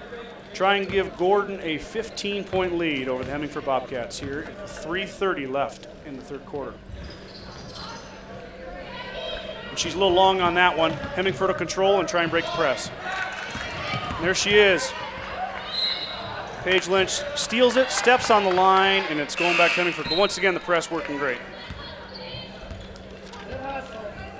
Yeah, Hemmingford just hasn't been able to find an answer for the press tonight, Scott. Ball's in here. Hemmingford's going to look to get it started. That's Kyla Walker. She's got up top. Paige Lynch steals it right out of her hands, and then we got a block on Mackenzie Chancellor. That'll be the 4th team foul on Hemmingford, and Paige Lynch, the last 3 possessions, has been all over the floor. Good defense there by Paige. You can't ask for much more out of her. And that's that intensity we were talking about. That's what we need. That's what Coach Hobart wants out of his defensive unit, especially when they run that press. Get a lot of turnovers and turn into points. And I'd like to see that continue through the whole game. Oh, had a nice look there, Scott. Just couldn't quite connect. Hemmingford will bring it up after the turnover by Gordon-Rushville. Ball in the corner, and then good hustle. Jayla Bremer, who actually turned the ball over, ran all the way down the court and knocked it out of bounds. Beth Bragg will check back in as Jayla Bremer heads out. Hemmingford will inbound here. Up top. Walker gets it blocked. Can't see who came up with that. Paige Lynch will bring it down. And she lost it. Nice block there by little Shelby Holbert. Yes, big block. Gordon couldn't unfortunately turn it into a possession, but still, put the pressure on defense. Might have, oh, she finds the middle. Walker's a little short. Box out, and a steal. There's Beth Bragg again, Mike. She's got smooth sailing. Up and off. And one, even better. That worked out for Beth there. I think they practiced that. Yeah, definitely practiced it. Sierra Garrett cleans up the Beth Bragg breakaway miss, and she'll go to the line to try and complete the three-point play. Yeah, Beth will tell Coach Holbert that was a pass to Sierra so Yes. she could get the 3 points instead of just 2, Scott. She's a very unselfish player. She did not want any points. Sierra's having a big night. She wanted to add to it. Sierra can do that right here. She can tack on one more and extend that Gordon lead to 17. We've got 2:34 left here in the third quarter. Squares it up. And it's good. She knocks it down. Mustangs 37. Hemingford Bobcats 20. Hemingford brings it down trying to break the press. They're going backwards. They're going to have to hustle here, Mike. Gasling is back in. She's got time. Yep, and see, they're still kind of in a rush. They had time there. They'll reset here. Back up to Gasling. You surprised to see here with 2 to go here in the third quarter? We got a foul inside on Gordon. Yeah, and I see the officials kind of trying to take a little control of the wildness of the game so far. You know, they don't want anybody running into each other, getting hurt out here. The officials are trying to calm it down a little. Well, it's definitely cleaned up in my opinion. Both teams have looked a lot sharper in the second half, especially the third quarter. Been more points this quarter than, especially for Gordon. Shot up, and it looks like Faith Bremer with the rebound out to Shelby Hurlburt. She'll take it down the court. Great box out there by Faith. Perfect position, grabs the rebound. Inside. There she is. There's a good pass, and There she is. I really like the ball fake there. On Gasling was Gardner there. Gasling doesn't want to foul out here. And Sierra Guerra adds 2 more to her point total. That's climbing up there pretty high, Mike. We'll have to get a check on that when we get a chance and see how high it's going. Another steal here. Here comes Rhiann Ferguson. She'll control up and good. Ferguson gets in on the scoring. The lead is now 21, and we've got a timeout. Coach Marava wants to talk it over. Gordon has really put the pedal to the metal here in the last 2 minutes. They've upped their lead to 41-20 with 1:35 left to play. Yeah, kind of starting to run away with this here, Scott. Hemingford needs a timeout. They can try and stop this run of the Gordon-Rushville Mustangs. Gordon Livestock Market would like to wish the Mustangs good luck this season with weekly cattle sales on Tuesday and horse sales as advertised. Gordon Livestock has all your livestock needs covered. Call Dick or Linda Miner at 282-1171 to discuss. Yeah, Scott, would like to give a little shout out to the Gordon-Rushville cheerleading squad here too. These girls are working hard. They put in a lot of hours for practice. Done right. And I think, you know, like most years, I'm sure a few of the gals playing basketball are going to suit up and join their cheerleading team. I'm sure some of them do it. Sure. For the boys' game, we may see their numbers increase, but they're out here working hard for the girls' basketball team. All right, Hemingford's going to bring it in, try and break that press. That's the puzzle they haven't been able to solve all night. Hurlburt putting the pressure on. Ooh, yeah, foul. I'd really Jayla like to Bremer. visit with Coach Holbert about the press. It's almost like a man, but they work it into a trap, kind of a zone. It's kind of a man/zone. It is effective, and it sure is confusing the Bobcats. Yeah. That time, Jayla Bremer got a little bit excited and bumped the Hemingford Bobcats. She'll pick up her 4th foul and head to the bench as Hemingford will key it in here and get it started, try and get their offense running. I'm just really impressed, Mike. Oh, there's Rhiann Ferguson with the steal, kicks it out, and here we go. She's leading the break. Shelby Hobart is all alone. Oh, she had a little company and missed. Darn it. We got a hold. After the miss by Shelby Hobart, we had a hold on Faith Bremer. Boy, I'd sure like to see Shelby go up and finish that shot right there, Scott. I know. I think she heard footsteps, got a little nervous, and unfortunately was unable to finish. But still outstanding outlook pass. Rhiann Ferguson started that down there. She started it and got the ball out, passed it up, and Hurlburt was there to run the fast break. And here we are, Hemingford in the bonus already, Scott. I know. There's been a lot of fouls. Well, there's been 13 fouls this quarter already on both teams. So we're going to be either there's going to be less whistles or we're going to be watching a lot of free throws. She missed the front end there. Gets it up to Hurlburt. Gordon's going to settle in here. Hopefully get their offense started. Hemmingford's still in this 2-3 zone. Hurlburt came up and got that slow pass. Looking for that opening in that 2-3 zone. They found a few so far this quarter. Maybe they can find another one here. I'd like to see them work it back into the high post and look for them cutters coming from the corner. Ooh, we got an offensive foul. Looks like we might. Oh, Faith might have twisted her ankle a little there on that play. She fell kind of awkwardly there, Scott. Unfortunately, she might have twisted her ankle and picked up a foul. So Hemmingford will retain possession here. They got 43 seconds left in the third quarter. Look to cut into this 21-point Gordon-Rushville lead.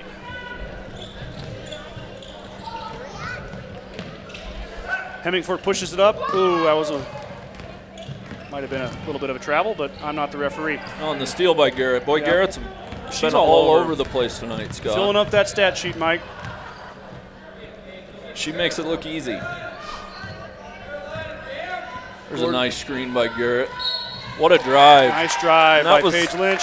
That was set up by the screen there by Garrett to get Lynch to the hole. Well, Lynch does that well, and Garrett knows it. She got her in there and drew the foul. She'll shoot 2 free throws here. 20 seconds to go here in the third quarter.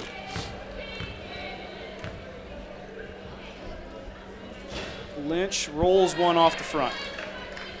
She'll get another try here. I try and make this lead 22 points here heading into the fourth quarter, Scott. That would sure make Coach Hurlburt happy, I know that. Up and a little long, and she will not get anything there, and Hemmingford will control. Oop, and she lost it on the line. Mustang basketball. Allison Turek just couldn't quite hold on to it, and she'll turn it over for the Mustangs. Turek is a freshman, like a few of these Hemingford Bobcats are. Probably her first, well, obviously her first varsity action. Getting a little taste of it. I'm sure in a couple years here when we do these games, she'll be one of the top contributors for the Bobcats. You know, I don't want to sound cliche here, Scott, but the speed of the game changes so much the older you get. Beth Bragg puts it up. I believe it, Mike. On the floor, Beth Bragg with the miss. Sierra Garrett cleaned it up and got fouled. We're going to shoot a 1-and-1. I mean, you go from middle school basketball out here to varsity, you know. That's a big change. There's a huge change from a senior and an 8th grader or a senior and a freshman, you know. I agree. Credit to her for making the varsity squad and being out here. Well, we talked. I mean, we didn't have a lot of time to talk beforehand, but Hemmingford is young, and they're getting a lot of experience right off the bat here. In and out for Garrett. And coming into Gordon here with a feisty Gordon-Rushville team. Senior-laden Gordon-Rushville team. I mean, it's a tough task. Experience. 3 seconds left on the clock here, Mike. We're going to look to get it in. Sierra Garrett with a shot at the buzzer. Just missed. That'll end the third quarter. Long. Sierra Garrett had a good look. Did not go in. So we've reached period number 4 here, quarter number 4, and we got a 21-point lead. What do you look to see here in the fourth quarter, Mike? You know, I look for the first couple minutes, Scott, to keep the Gordon-Rushville keep the press on here, but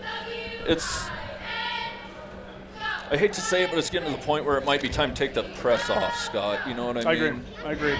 Yeah, 21 is a pretty sizable lead here in the fourth quarter, and Gordon-Rushville has been scoring pretty well. I mean, that third quarter was the highest scoring quarter they had, so they hopefully look forward to keep that going. I'll never say never, but Gordon-Rushville's starting to prove a little bit. The seniors at Gordon-Rushville might be a little too much for the youth at Hemmingford here.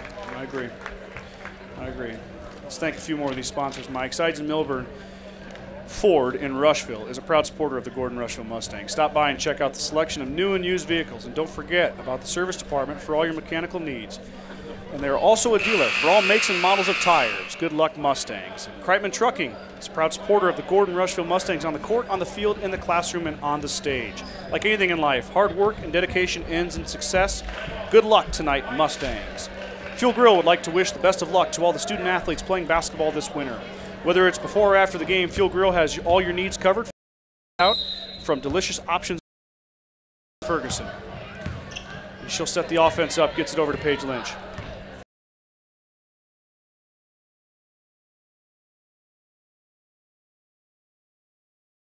The ball in there as it tips and goes out of bounds, and the referee got a little action there.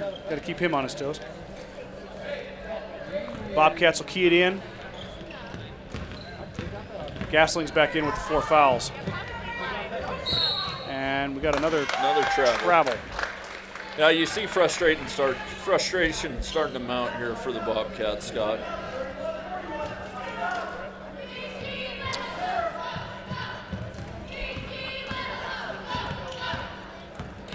Beth Bragg will take it up. Good look inside. I like Bremer. I like the crossover, Scott. And then she didn't look to shoot; she looked to pass. What a great pass by Beth. And Bremer with the finish. Okay. We apologize if our feed is a little bit shaky. We're trying to get that figured out here. Gasling with the long 3. We got a foul inside on the board. Looks like Allison Turek is inside there with the board, and she tried to take it up and got fouled. So she'll shoot on the floor. She will not shoot. I lied. The referees are really throwing me through a loop here. She is going to shoot. No, she is going to shoot. 1-1. We're in the bonus.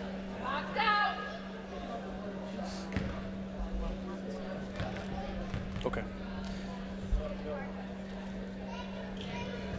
She'll go a little strong. Yeah, we got over the back here, Scott, but I don't know who you call that one on. Could go either way. 22 with a push. It's going to be on Beth Bragg, I believe. Oh, they came in and said they were shooting 2, Scott. Should have been 2 shots instead of with a 1-and-1. Oh, really?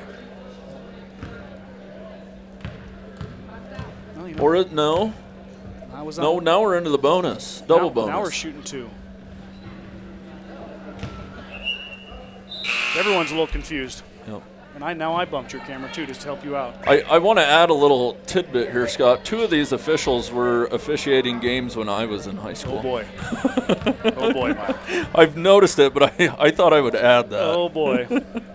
Well, evidently they're still doing a good job. Yep. Here tonight. I've been impressed with the officials. They've done a nice job. And Rob Stack was actually the Chadron State softball coach and the Legion baseball coach. Oh really? Yep. Gordon back underneath again. Gasling with a strong board and pulls it down for Hemingford.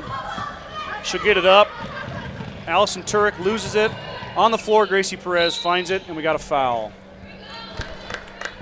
So I got her on the arm there, Scott. Yeah, and that was good defense again on the press. Came up from behind and poked it free, and Gracie was waiting, and she held strong, and she'll go to the line here.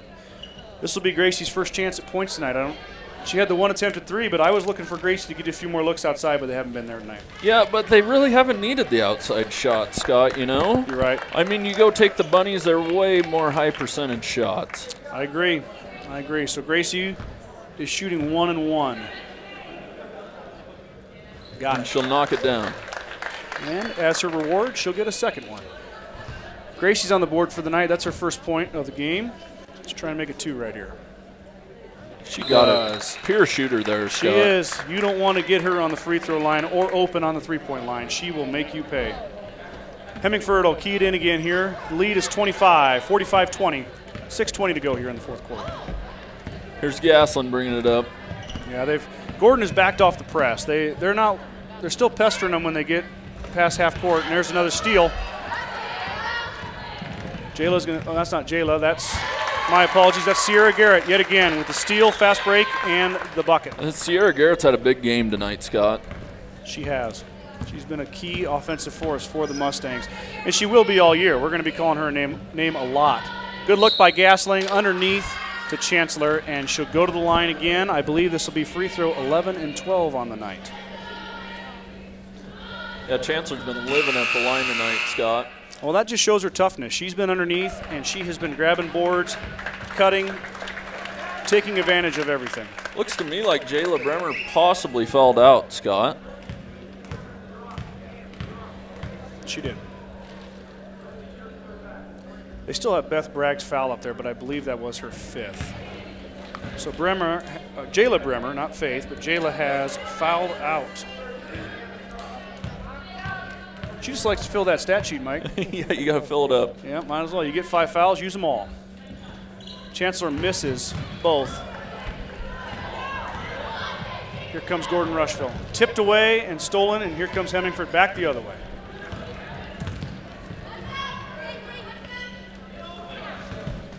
Tipped away, and Hurlbert's got her hands on it.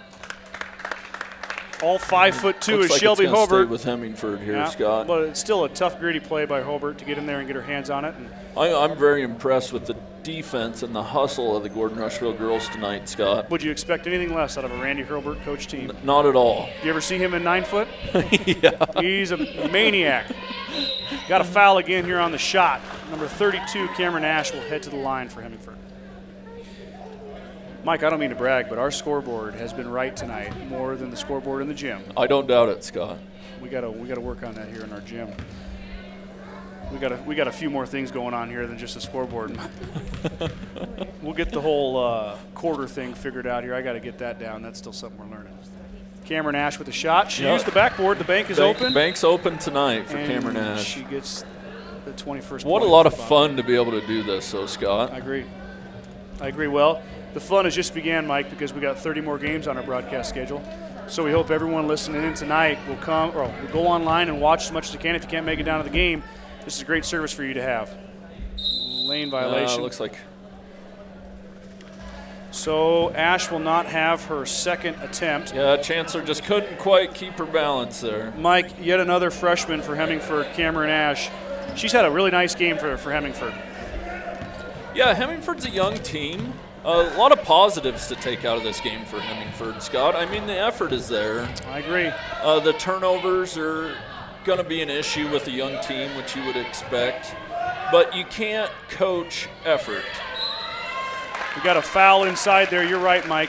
Sierra Garrett gets fouled on the shot attempt, and I agree with you 100%. You cannot teach effort, and Coach Morava's got a group of girls that play hard. Yeah, play really hard. It's been a little fundamentally sloppy as far as breaking the press, but this is the first time a lot of these girls have seen a high school varsity press. Yeah. And you're right, the speed of the game is picking up for them from middle school to here, and if I'm Coach Morava, I'm excited about the future. Maybe not about tonight, but about the future. Yeah, and Sierra Garrett misses both free throws. Faith Bremer put it up, and she missed, and Hemingford's coming back the other way.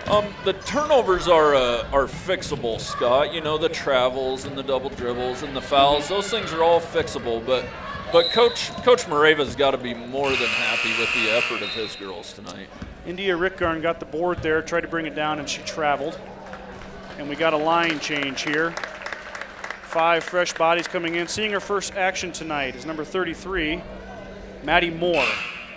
Maddie Moore is in for the first time tonight for the Mustangs. Gasling with the shot. Gracie Perez with the board. She'll bring it down. Paige Lynch will push it forward. See Coach Holberg getting a chance to get some younger girls in here now, That's Scott. good. That's good.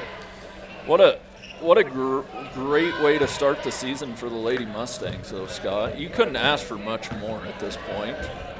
Nope, you could not.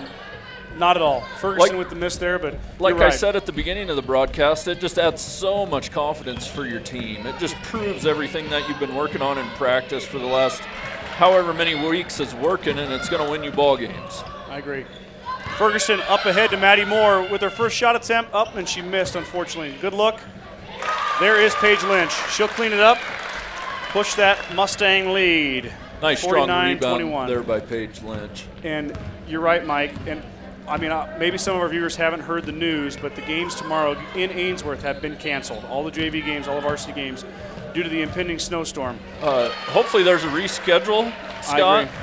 Josie Stewart puts it up, scores, and here comes Gasling. She sneaks in for the steal, and they score 4 quick points. And the Bobcats are up to 25 for the game. Gracie's underneath. Good pass. Maddie Moore with the shot. She got a nice look at it there, Scott. Just missed. I know her teammates are trying to get her the ball and get her a couple varsity points, maybe her first varsity points of the year. Gasling's a little sloppy there. She regains it. Hemingford with a timeout. The Italian Inn in Gordon serves up delicious burgers and steaks, as well as great Italian food and much more. Open for lunch and dinner, the Italian Inn is located at 200 North Main Street in Gordon. Family owned since 1932, Strong Insurance is your independent insurance company offering most forms of insurance. As an independent agent, we review many quotes and offer our clients the best policy options available. We don't work for any one insurance company, we work for you. Stop in today at 224 North Main in Gordon.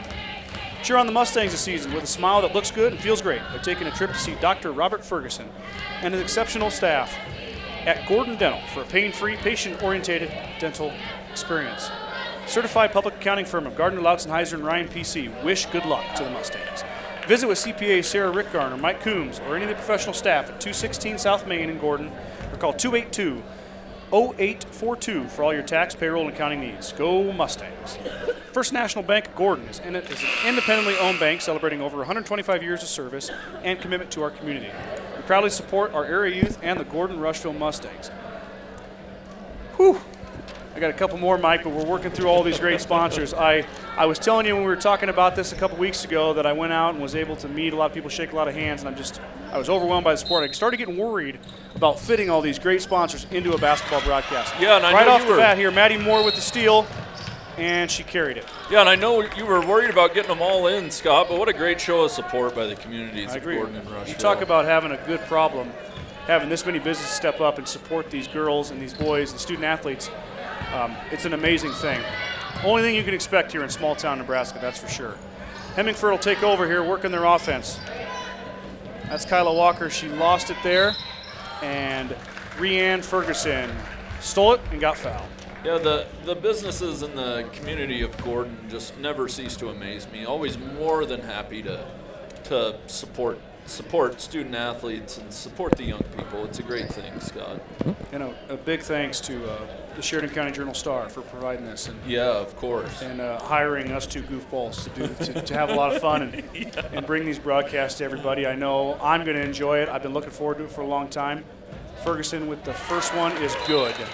So big shout out to Jordan and Rachel Huther for letting us do this. And it's almost too good, Scott. I mean, I know. Day job this. I mean, this is way funner than day job, I think. I know. This is a lot of fun. And I'm really excited to watch these teams and watch them progress throughout the year. I'm excited to be involved in the game and get to know the players. I mean, it's been quite a while before I actually came and watched and got involved. I agree. Ferguson missed the back half there, and Hemingford brings it down. I always see who wins and loses, but I haven't been involved in a long time. Yep. And we're going to get that great opportunity here. Rhiann Ferguson tied her up, and possession arrow will go to the Mustangs. We've got about 3 minutes left here, Mike. It's 50-23. I'd expect to see a few more young players in for Coach Robert. Starting to see some new faces in here for Hemingford already, Scott. Yeah, for Hemingford. Looks like they've switched from no, they're still in the 2-3 zone. Play almost kind of a matchup 2-3 zone here at Hemingford. What a nice drive. Robert with a good drive, and she couldn't finish, unfortunately. Who's that? And one. Who's that? Number 20, India Rickgarn. I couldn't see her number there. Rickgarn collected the loose ball, put it up, and got fouled, and she's got a chance for a three-point play.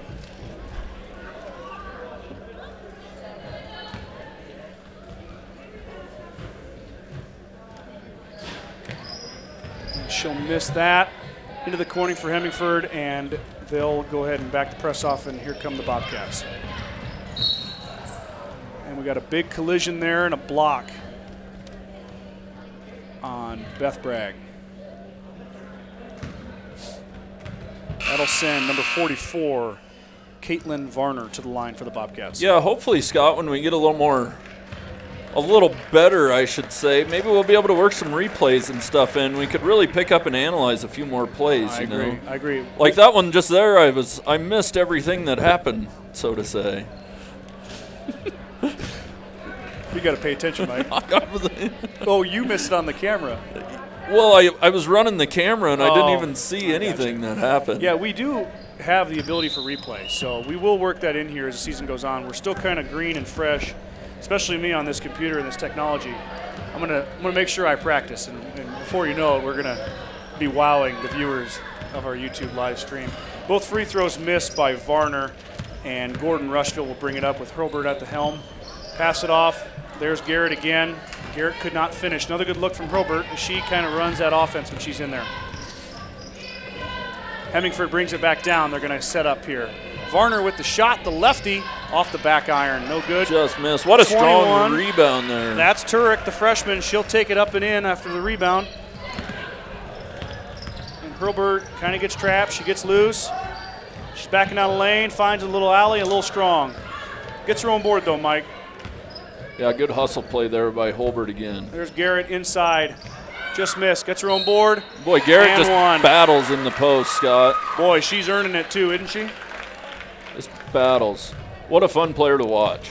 I agree. We're gonna be calling her name a lot this year. And next year. Try and cap off this three-point play here. You know, Mike, I look down the Mustang bench here, and obviously we're still getting to know these girls and Coach Robert's squad, but every single one has been in here, and every single one has contributed. Yeah, I think Coach Holbert is going to be more than happy with the depth of this team, Scott. I agree. A lot of high school, especially high school varsity teams, small town Nebraska, don't have depth. No, and with the style of ball they play, they need that depth. Hurlbert with another steal. She's going to take it down, and the foul. Got the foul. Scrappy. Very scrappy, but it looks to me like Gordon-Rushville's they're gonna come at you. They're gonna press you the whole game. They're gonna try and create turnovers, and to play that style of basketball, it takes a lot of depth. And I think Coach Holbert has it. I would agree with you 100%, Mike. Holbert makes the first free throw. She's got another one coming right here as both teams are in the double bonus. 1:33 left to go in quarter number 4 here. Hemingford, Gordon-Rushville. Robert off the back iron. Do you suppose Dad will make her run lines for that one? Or? Yeah. She'll be running lines for missing her free throws. But Gordon extends the lead to 31 points here, Scott. Yeah, they're sitting pretty comfortable at this point. And the ball's going to stay with Gordon. It must have touched a Bobcat. I didn't see that, but I don't get paid to referee either. Maddie Moore up and in. Look at Maddie Moore getting her opportunity to play and getting a couple buckets tonight. And she did it working off the ball too, Mike. She went around hard there on the cut, and I didn't see who found her, but one of her teammates rewarded her for her. Oh, just lost the ball out of bounds here. Tough night for Hemmingford, Scott. Yeah. A lot of positives for Hemmingford, though. I agree.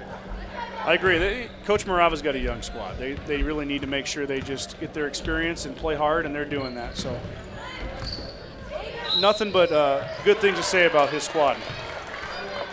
Faith Bremer takes it up strong, does not get the bucket, but she'll get a chance at 2 here. We'll finish this game up, Mike, in about a minute here. Well, a minute left to clock time. It could be a little longer than that. And then we got our 20 minutes after this one, we got our boys game. Yep. Bobcat boys and Mustang boys are going to square off in the second half of our varsity doubleheader tonight. So if you're watching or checking it out, make sure you tune in a little later. We're going to have a little boys basketball action. Yeah, I'm excited to see what the boys have this year. Young team, but after winning Western Trails Conference the past 3 years in a row, I mean, I'm fairly optimistic, I would think. Well, only returning 3 seniors, like 2 starters, but yeah, it may be one of those things where they start off a little slow, maybe not. But I know that Coach Nelson will get them going and get them playing good basketball here before long. Rick Garn on the drive, and she can't quite finish. Good strong drive there by Rick Garn. Hemingford controls the rebound, and they'll bring it down with 43 to go here. A little more touch on that shot for she was moving Rick Garn. Moving a little fast. Hemingford will set up here, try and get a couple more good offensive possessions, including this one right here. As they move the ball around. A couple new faces for the Bobcats, and that ball's going to be stolen by Hurlbert. Tipped by Bremer. And Shelby will slow it down here. Maddie Moore's looking inside to Bremer. Ball's loose. Just kick it out to Hurlbert. Nice job by Maddie there, picking that ball out and getting it kicked out. Oh, what a pass, Scott. Wow. Holbert with the pass. And Gordon hits the 60-point mark. Their scoreboard says 61, mine says 60, but I'm not sure who's right, and that's the end of the game right there. Scott. So, Gordon-Rushville Mustang ladies take down the Hemingford Bobcats. Score is 60-27. Mike, thoughts real quick before we go to a halftime break? Yeah, Mustangs, I mean, what a showing for the first game of the year. Come out here, score 61 points, play great defense, and all the travels and the fouls really cleaned up in the second half, Scott, and I was happy with the intensity, and I'm sure Coach Holbert's going to be happy with the intensity. I agree. What an opening game for the Lady Mustangs. I agree, and thanks to the Hemingford Bobcats. And if you are in Hemingford, listen to us. I know they posted on the school website. We appreciate you watching. Best of luck to the Bobcat girls the rest of the year. Grocery Mart, your locally owned hometown grocery store, is proud to support the Gordon-Rushville Mustang basketball teams. Stop down today to pick up all your grocery needs, including fresh meats and produce. Grocery Mart is open 7 days a week at 228 North Main Street in Gordon. Stop into True Value of Gordon to save big on all your needs for the winter season. Christmas lights, ornaments, wreaths, snow blowers, and heating essentials are all in stock for your shopping convenience. See Buck and the gang at 217 North Main Street in Gordon, open Monday through Saturday, 7:30 a.m. to 6 p.m. The Gordon Livestock Market would like to wish the Mustangs good luck this season. With weekly cattle sales on Tuesday and horse sales as advertised, Gordon Livestock has all your livestock needs covered. Call Dick or Linda Miner at 282-1171 to discuss options. Okay, Mike, that's it for our girls broadcast. We're going to put a little halftime commercial loop on here while the boys warm up. They just put 20 minutes on the clock, so I'm assuming we're starting here probably about 25 minutes. We're going to start our live feedback. So if you need to, get up, use the bathroom, grab a drink, a little bit of supper. Get ready for some more basketball. Yes, sir. We'll be back here before you know it. Thanks for tuning in. Hin's Home Furnishings is your hometown furniture and appliance store, featuring a great selection of furniture for every room in your home, including sofas and recliners by Catnapper, Sierra Sleep mattresses with adjustable bases, and much more. We also carry quality appliances and a huge selection of flooring from top brands like Cortec, Mohawk, and Carndine. We also offer free local delivery and great new no-interest financing options through Synchrony Bank. Come see what Hin's Home Furnishings has to offer you. Stop in at 122 North Main Street in Gordon. Give us a call at 308-282-0464 or check us out online on Facebook.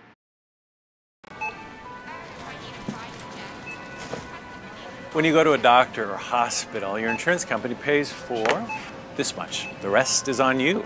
So if these are the savings you'll dip into while you're out of work, Aflac can help.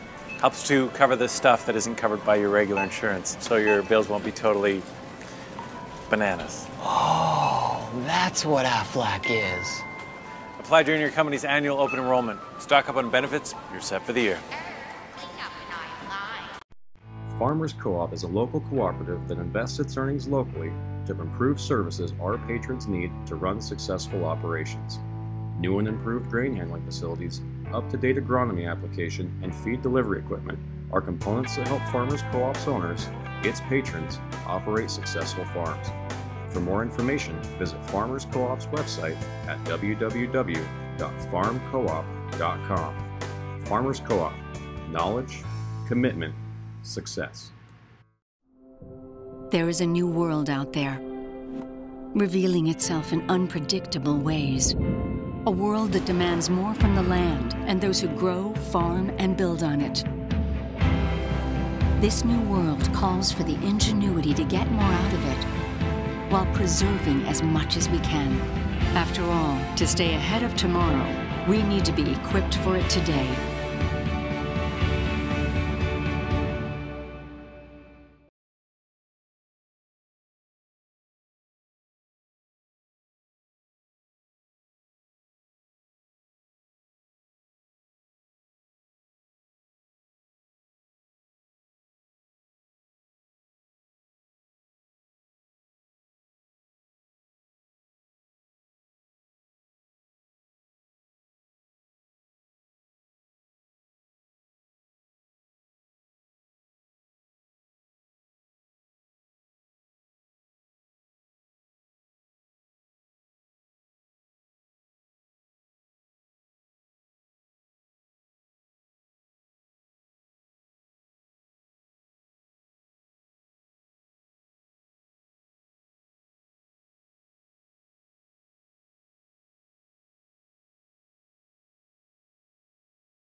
You're gonna do great. Thanks, Dad. Break a leg! Aflac? Not that kind of break. Oh! That had to hurt. Aflac? Not that kind of hurt.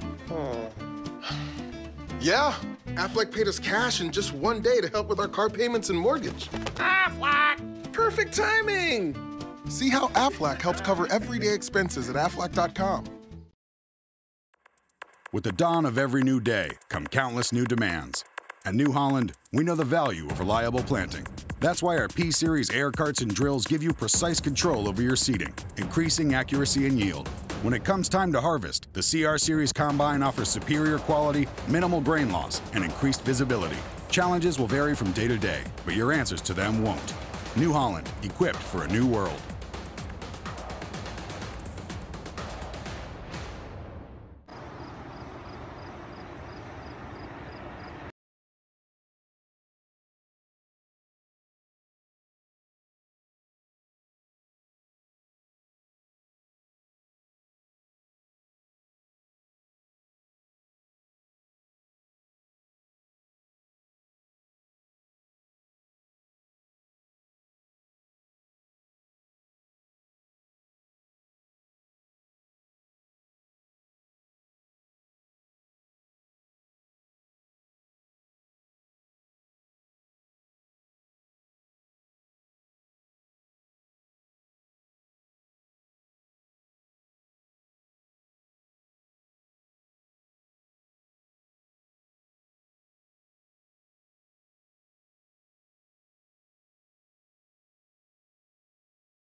Hometown Furniture and Appliance Store, featuring a great selection of furniture for every room in your home, including sofas and recliners by Catnapper, Sierra Sleep mattresses with adjustable bases, and much more. We also carry quality appliances and a huge selection of flooring from top brands like Cortec, Mohawk, and Carndine. We also offer free local delivery and great new no-interest financing options through Synchrony Bank. Come see what Haynes Home Furnishings has to offer you. Stop in at 122 North Main Street in Gordon. Give us a call at 308-282-0464 or check us out online on Facebook. You okay? What happened? Dad kind of walked into my swing. Huh? Don't you mean Dad kind of ruined our Hawaii fund? I should go to the hospital. There goes the airfare. I don't think health insurance will cover all of that. That's not fair. Without that cash from Aflac! we might have to choose between Hawaii or your face. Hawaii. What? Oh, Hawaii. You might have less coverage than you think. Visit Aflac.com and keep your lifestyle healthy. Aflac! Farmers Co-op is a local cooperative that invests its earnings locally to improve services our patrons need to run successful operations. New and improved grain handling facilities, up-to-date agronomy application, and feed delivery equipment are components that help Farmers Co-op's owners, its patrons, operate successful farms.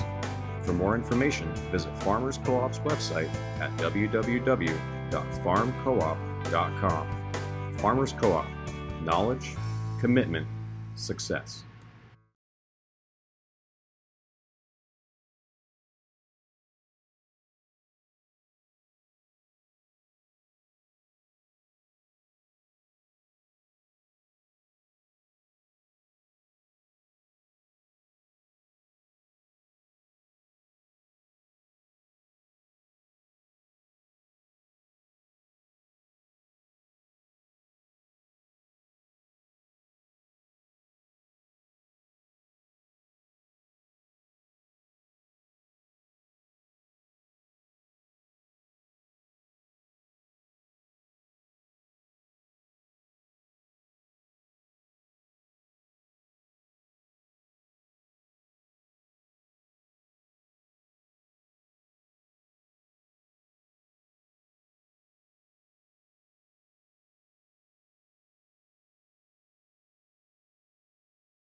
Mr. Kreitman, we are back. We are live, and they are introducing the Hemingford Bobcat boys basketball team. 5 starters are out. We're going to drop the lights here. It's going to go dark for a minute, and they're going to do their hype video, I guess, for lack of a better term. Yeah. This is nice. Gets the crowd into it, Scott. Yes. I'll try to get you guys a shot of this here. It's tough through the screen, but needless to say, adjust my camera a little bit, zoom in on that for you guys. Everybody is getting pumped up right now, Mike. We're getting everybody jacked up. This is Gordon-Rushville boys basketball right here, Scott. Everybody's excited. Home opener, Mike. We had the girls come out and have a really good performance. Got the jitters out for you and I. And now we're ready to set up the boys here as they take on a pretty stout, pretty talented Hemingford Bobcat team. You know, Scott, I don't know a whole lot about either team, but looking across the board, boy, Hemingford's got some big kids playing for him tonight, Scott. Definite size advantage goes to the Hemingford Bobcats. I agree. They do look bigger. That doesn't always translate to anything. No, definitely not, Scott. But from what I understand, Hemingford was young last year, and they were playing really good basketball at the end of the year, but you got your 3-time back-to-back Western Trails Conference champion Mustangs right here tonight. It's a bunch of brand new faces, 3 returning seniors, I guess. 2 of them started, 1 was off the bench. Yep. So we're going to get a chance to get a first look here at and Scott, the thing is, I don't remember you ever coming into Gordon and just walking out of here with an easy win. It is going to be hard fought no matter how many seniors or who's playing or what's going on for the Mustangs. Carson Hinn will step in the circle to take the tip against Hemingford's Luke Colin. The 2 seniors will tip it off, and here we go. Control goes to Gordon. Corbin Bailey's going to bring it down. I'd like to see Gordon get into their offense. There we go. That's not the way you want to start there, Scott. Well, Corbin Bailey with a nice block there came back on defense and stopped it. It was number 35, Austin Ferreter, who intercepted that pass and took it down for the Bobcats. Got the turnover, but a nice hustle play by Bailey to get back and block that shot. Hemingford will key it in here. Caleb Lashley, up and good. Nice ball fake there to get Hinn off the ground and lay it up and in for 2. We're going to work the press here. The trap on wide open. Nice ball fake. Ooh, in and out. Couldn't quite get it to fall. Andrew Black Elk didn't quite get it to finish. Good look, though, by him.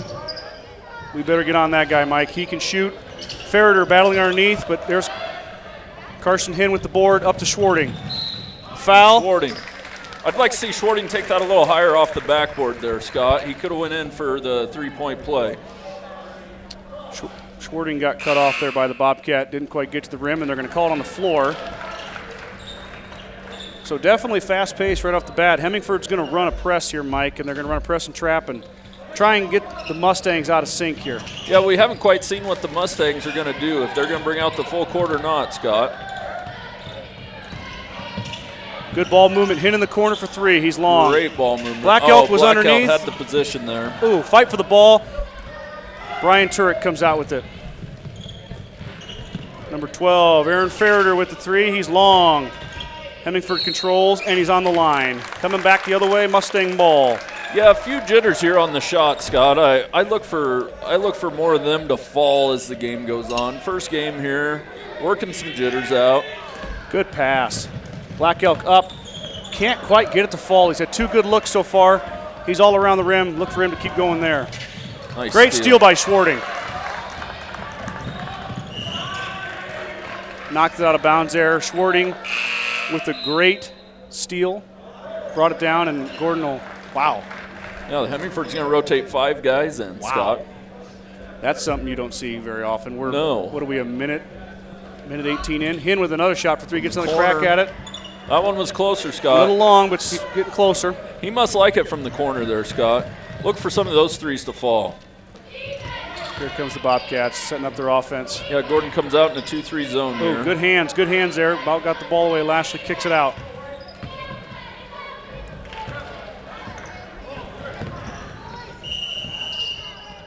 On the line. Casey Lashley is a 6-foot senior for the Hemingford Bobcats. He's got the first field goal for them. He is their leading scorer from last year. I got the score here, Mike. Gordon topped Hemingford last year. Lashley for 3, he's left. We got have a jump ball Austin Ferreter got tied up underneath. Last year, Gordon won 49-34, but like I said, they played early in the year. Hemingford had a lot of young guys, and they're bringing back quite a bit of experience this year. Yep. It's going to be a tough battle. Turek misses, Schwarting with the board. Been a lot of good looks down. so far, Scott. A lot of good looks for both teams here. There's Black Elk, another one. Gosh darn it, he is all over that. Just can't quite get it to go. Well, and as soon as he sees one go, Scott, it's going to get easier for him from there on out. That's been some good looks for the Mustangs. They've had 3 buckets there that should have gone in. Hemingford resets, pushing the ball. I'm sure Coach Nelson's telling him right now, just keep shooting those. They're going to fall. There's a 2-3 zone. Hemingford's looking to get the ball inside here. That is Lashley's 3rd 3 and a miss, and Ferreter cleans it up and nice bucket there for Ferreter. Puts it home. Here comes the press. Off the glass. And we got a foul. It's going to be a foul on Ferreter for Hemingford. Carson Inn saw a seam there, try to squeak it in to Clay Shields. Yeah, and I'd like to see Clay come back to that ball, run towards that ball. I agree. He got lucky with the foul, but would have been just as easy for Hemingford to pick that off there. I'd like to see him run and grab that ball, make a jump stop, keep it strong, and find a place to go with it. Coach Vogel for Hemingford really puts the people in and out. Andrew Black Elk again, that time he got it. Black Elk got one to fall now. Yeah, he's been all over. Look at that sweet lefty stroke there, Mike. He's been all over that rim. Yep, nice one dribble to the hoop and going up strong, getting the bucket.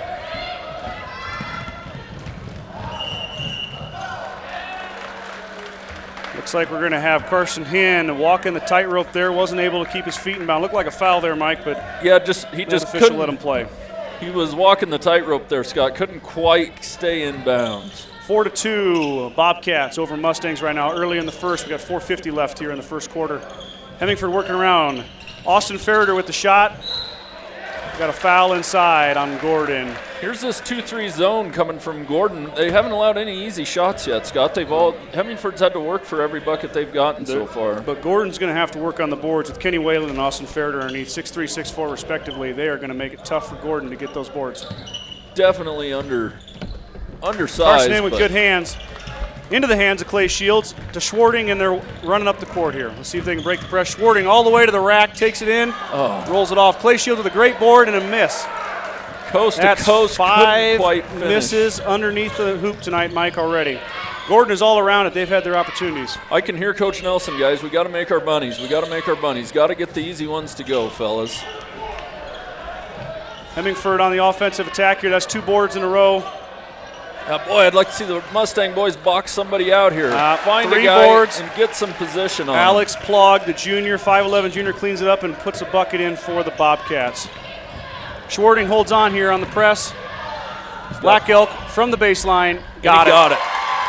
That sweet lefty stroke. Black Elk's going to have to score this year for the Mustangs. They need to fill a lot of voids they lost to Schwarting with the great hands there. There we go. Easy bucket. That's Corbin Bailey from Dylan Schwarting. Yeah, Bailey with the bucket, but all the work done was done by Schwarting. And started here on defense, Great hands, great ball handling. Hemingford with the air ball. That's Brian Turek. We got a foul down low on Hemingford. It's going to stay with Gordon. Looks like we got a little. Let me catch up here, Mike. Looks like Gordon's going to take a timeout here, Scott. Timeout, Gordon. All right. Well, we might as well thank our sponsors again. We're back on another broadcast, which is brought to you by all these great sponsors. Sides in Milburn, Ford, and Rushville is a proud supporter of the Gordon-Rushville Mustangs. Stop by and check out the selection of new and used vehicles. Don't forget about the service department for all your mechanical needs, and we are also a dealer for all makes and models of tires. Good luck, Mustangs. Kreitman Trucking is a proud supporter of the Gordon-Rushville Mustangs on the court, on the field, in the classroom, and on the stage. Like anything in life, hard work and dedication ends in success. Good luck tonight, Mustangs. The Italian Inn in Gordon serves up delicious burgers and steaks, as well as great Italian food and much more. Open for lunch and dinner, the Italian Inn is located at 200 North Main Street in Gordon. Fuel Grill would like to wish the best of luck to all the student athletes playing basketball this winter. Whether it's before or after the game, Fuel Grill has all your needs covered for a night out, from delicious options on the menu or your favorite cold beverage. All right, Mike, we're back in it here. Yep.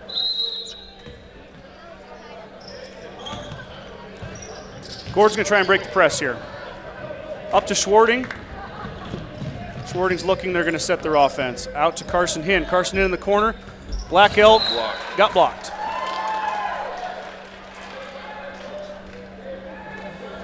Well, Faraday with the block there, Scott. Yeah, Austin Ferreter, he is 6'4". He is a grown man underneath the rim. He was out on the perimeter there, and he made Black Elk. Yeah, 6'4" is tough to shoot over. A little long there. Black Elk with the board. Nice and a foul. Board nice by job. Black Elk there. Hinn missed the 3 there from the corner, and Black Elk was on the backside to grab the board, and he'll go to the line. Yeah, as soon as Carson sees one's fall too, he's a shooter that could really heat up for the Mustangs, Scott. Well, and Hemingford's leaving him open. Yeah, he's been open. Several open looks. He knocks a couple shots down, and Gordon's going to have a good night. Black Elk, speaking of having a good night, drops a free throw off the front iron there. He'll try to make it 2 here. The lefty squares it up and shoots. Got it. And Black Elk's proven to be a scorer for the Mustangs. Right off the bat, he didn't play a ton last year with that senior-laden team, but this year he's going to be a huge part of it. A nice steal by Bailey there. Great hands. He's got to finish. Look at the speed to the hoop by Bailey. Gordon-Rushville takes a 10-6 lead over the Bobcats as Lashley brings it up for the Bobcats. 24 misses, and Carson Hinn with a strong board. He's got to get out of the trap here. Got to break the press. He needs some help. Somebody needs to come back. There's Schwarting. Uh-oh. Ball up in the air. There's Ferreter. Schwarting's got it. Boy, is he savvy. And he lost it right there. He had a clear lane to the hoop, Mike, and now Hemingford's got numbers. Greg Randolph takes to the hole and scores. Yeah. Hinn was kind of a one-man show back there, 3-on-1. Gordon breaks the press with ease again. I wonder how much longer Hemingford will do the press. Schwarting and one.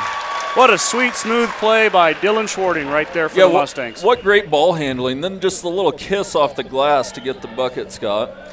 And, yeah, Dylan Schwarting has got the most experience on this team. Him and Carson Hinn and Corbin Bailey are going to have to lead this team and be big scorers, big presence on defense, stay out of foul trouble, and stay on the floor for these Mustangs. And they're doing that so far. I really like how Schwarting handles the ball, makes smart passes, and scores points.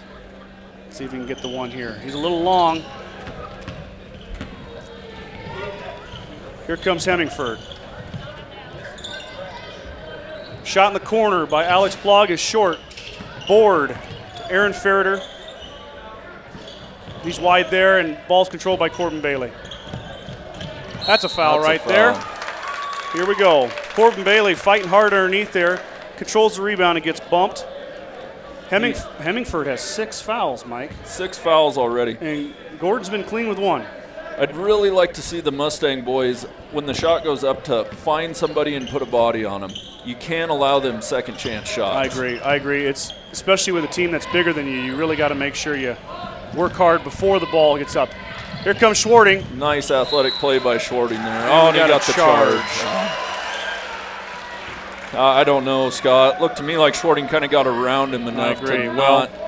It always worries me, Mike, when the official standing right in front of it does not blow his whistle, but the guy behind decides he needs to blow his whistle, but we'll move on. Here comes Hemingford. They're going to set up their offense here and try and get this game a little closer. 4-point game right now. Bailey's on the floor, and Schwarting comes out off the pass. Good bounce pass. Black Elk up, and the foul. What a pass by Schwarting. That gave Black Elk the opportunity to go up and draw the foul there. And I'll tell you what, Mike, we're going to watch Black Elk go to the rack a lot this year, and we're going to watch Dylan Schwarting set it all up. He's the catalyst of this offense. And on the defensive end of the ball for the Mustangs, I'm liking this 2-3 zone coming out. That really helps deter the size of Hemingford. I agree. The defense has been stout so far. And Black Elk has been perfect from the line. That's his 3rd free throw. I believe 7th point, Mike.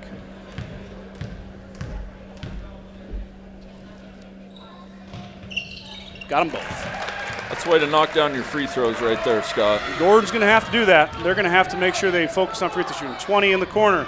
It's Alex Plog. He hits it. Hemingford with a 3 from the corner. Alex Plog. Well, that's the first 3 we've seen tonight, Scott. Yep. Carson Hinn fighting his way up. Over to Corbin Bailey. In the corner to Black Elk. He got it off his foot. Black Elk turns it over, and here come the Bobcats.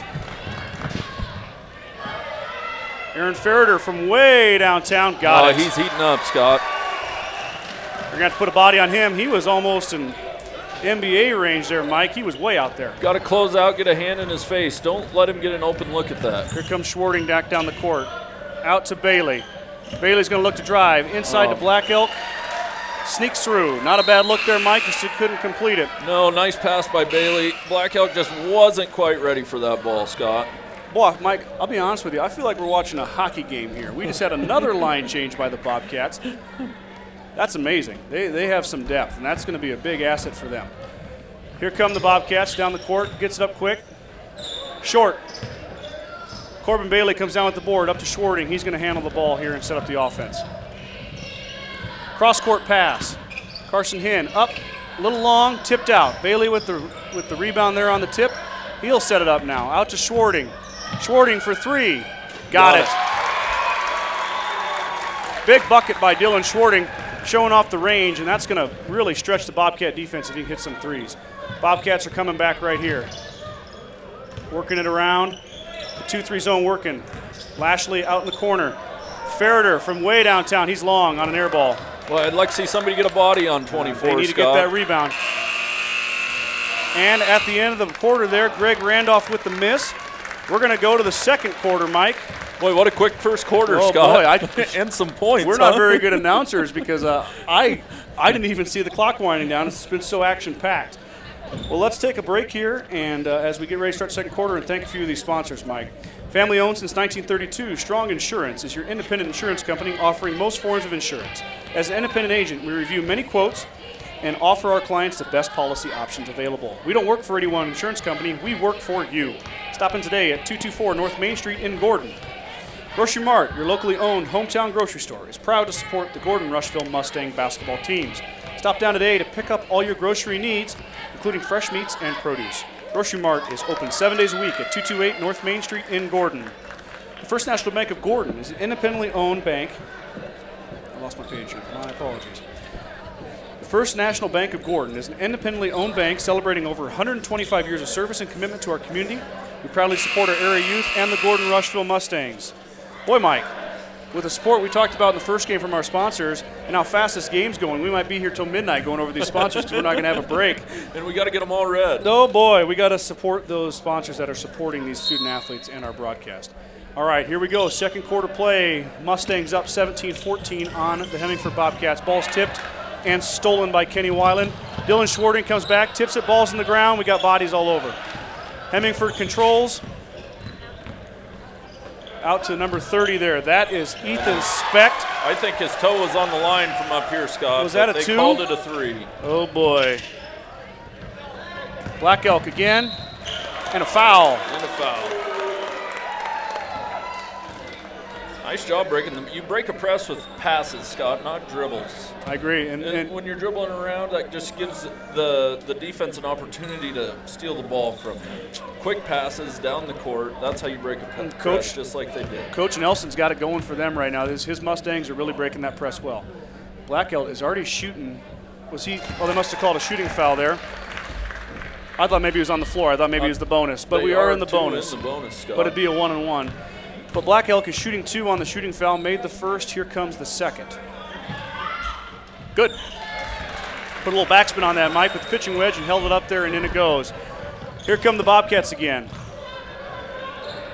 Inside to Weiland, back out. That's number 12, Aaron Ferreter. He's got 2 threes already. Good hands, good hands.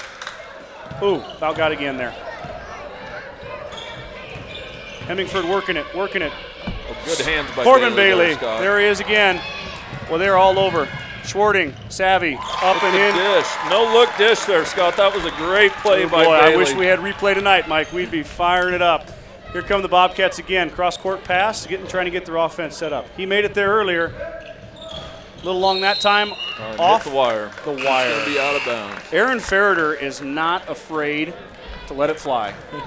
He is letting it fly. That's 2 times now. He's about been halfway between the three-point line and half court, it feels like, and he's made the one. He's been close in the other. So Mustangs will have to watch that going forward. A little bit wild on the pass there. Yep. Just a little too hard. I didn't even get it on the camera, guys. Sorry. That was I'll describe it to you. It was way over his head. He didn't even jump. Yeah, that was a bad one. That's okay. They'll bring it back here. Hemingford's going to look to cut into this 4-point Mustang lead. Working it around. There's Lashley over in the corner to Rosmiriak. To Mayring, back out to Lashley. He's going to drive and shoot. Got it. Got it. Nice touch on the jump shot there, Scott. Lashley's a player. He can flat out play. We're going to have to keep an eye on him here. You don't want to get him heated up, or Aaron Ferreter. Oh, and a bad pass there, Scott. It's a walk. Coming out, it's kind of a 1-2-2 press, Scott. They're looking to trap off of that. I see that. Well, the Mustangs have been beating it with good passes, but this last 2 possessions have not been that. But let's see if they can get it back going here again. And looking to trap here. Oh, we had an inside look there. They missed it. Out to Schwarting.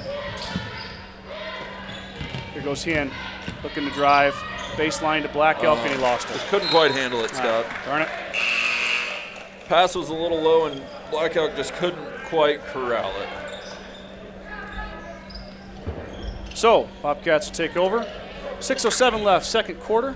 21-19 Mustang lead. Got a drive and a dish. That's Plog again. He made one earlier. He missed there. I like Hinn going up and grabbing that rebound there. Hinn's got to break the press here. He's trying to use the dribble, Mike. We should let him know not to do that. Black Elk again with a bobble. Good look. Bailey up and got it. in. And guess who dished it again, Mike? That's our guy, Dylan Schwarting. Mustangs extend the lead to 4. Picture perfect breaking the press and getting an easy bucket, Scott. Hemingford sets back up. Inside of their big man, Weiland. We got a push. Looks like number 3, Corbin Bailey with a push. I don't know if I agree with that. I mean, the guy's like 10 inches taller. We don't need to be calling little ticky-tack fouls like that. Yeah, Bailey kind of reached in. I suppose. There's Ferreter looking for an open shot. I'm going to dump it off and go back to work underneath. The fadeaway is short. And the ball will be out of bounds to the Mustangs.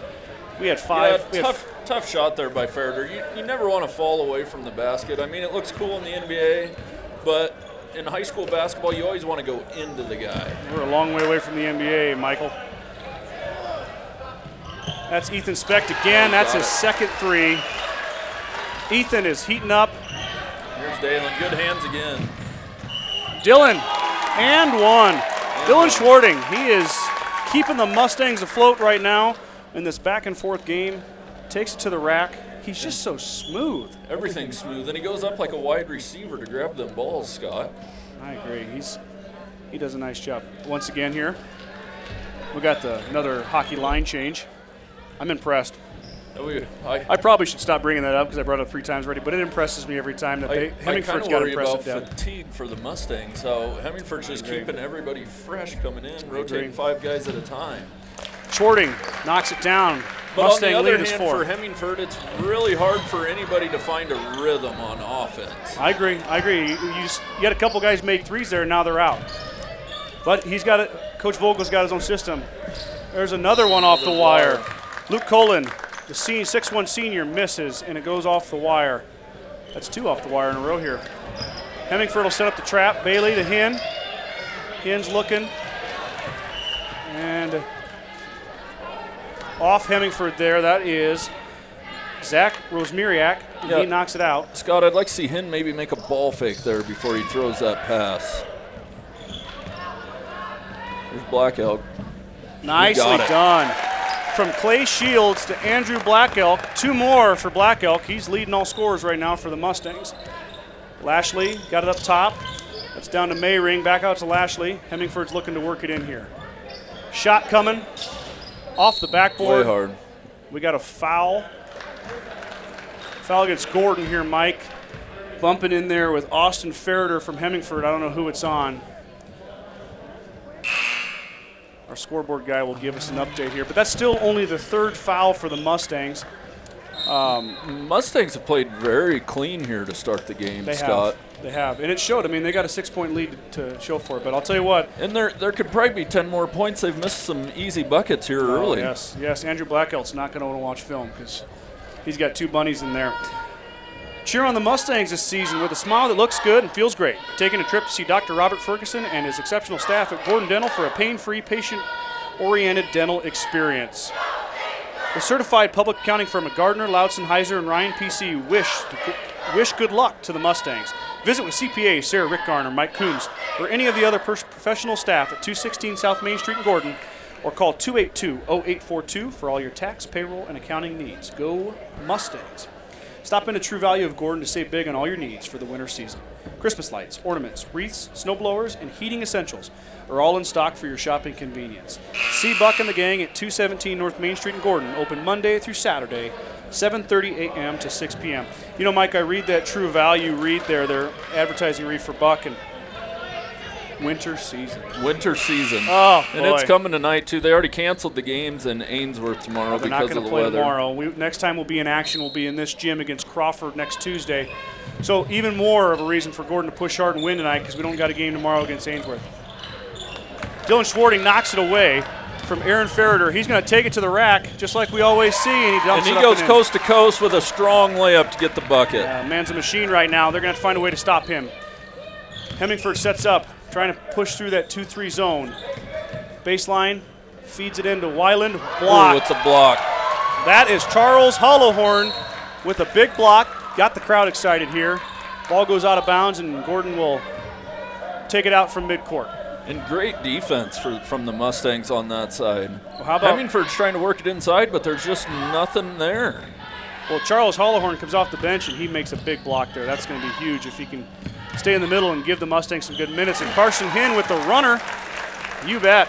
Nice touch on the floater there from Carson Hinn. Hinn. That's a nice shot. Hinn, with that, too, extends the lead to 10. We're looking 32-22 over the Bobcats right now for the Mustangs. Ferreter travels underneath. And a turnover. I'm looking for Hemingford to get a timeout here shortly, Scott. Or just another line change. Or just another line change would work fine, too. Yep, that'll work. That'll work for them. That's the way they do it. Coach Vogel, Coach Collins over there, they got 10 deep, man. They might as well run them out. Schwarting looking to break the pass here. Finds Hinn. Hinn spins. Good look inside to Hollowhorn. He got blocked. Good look there.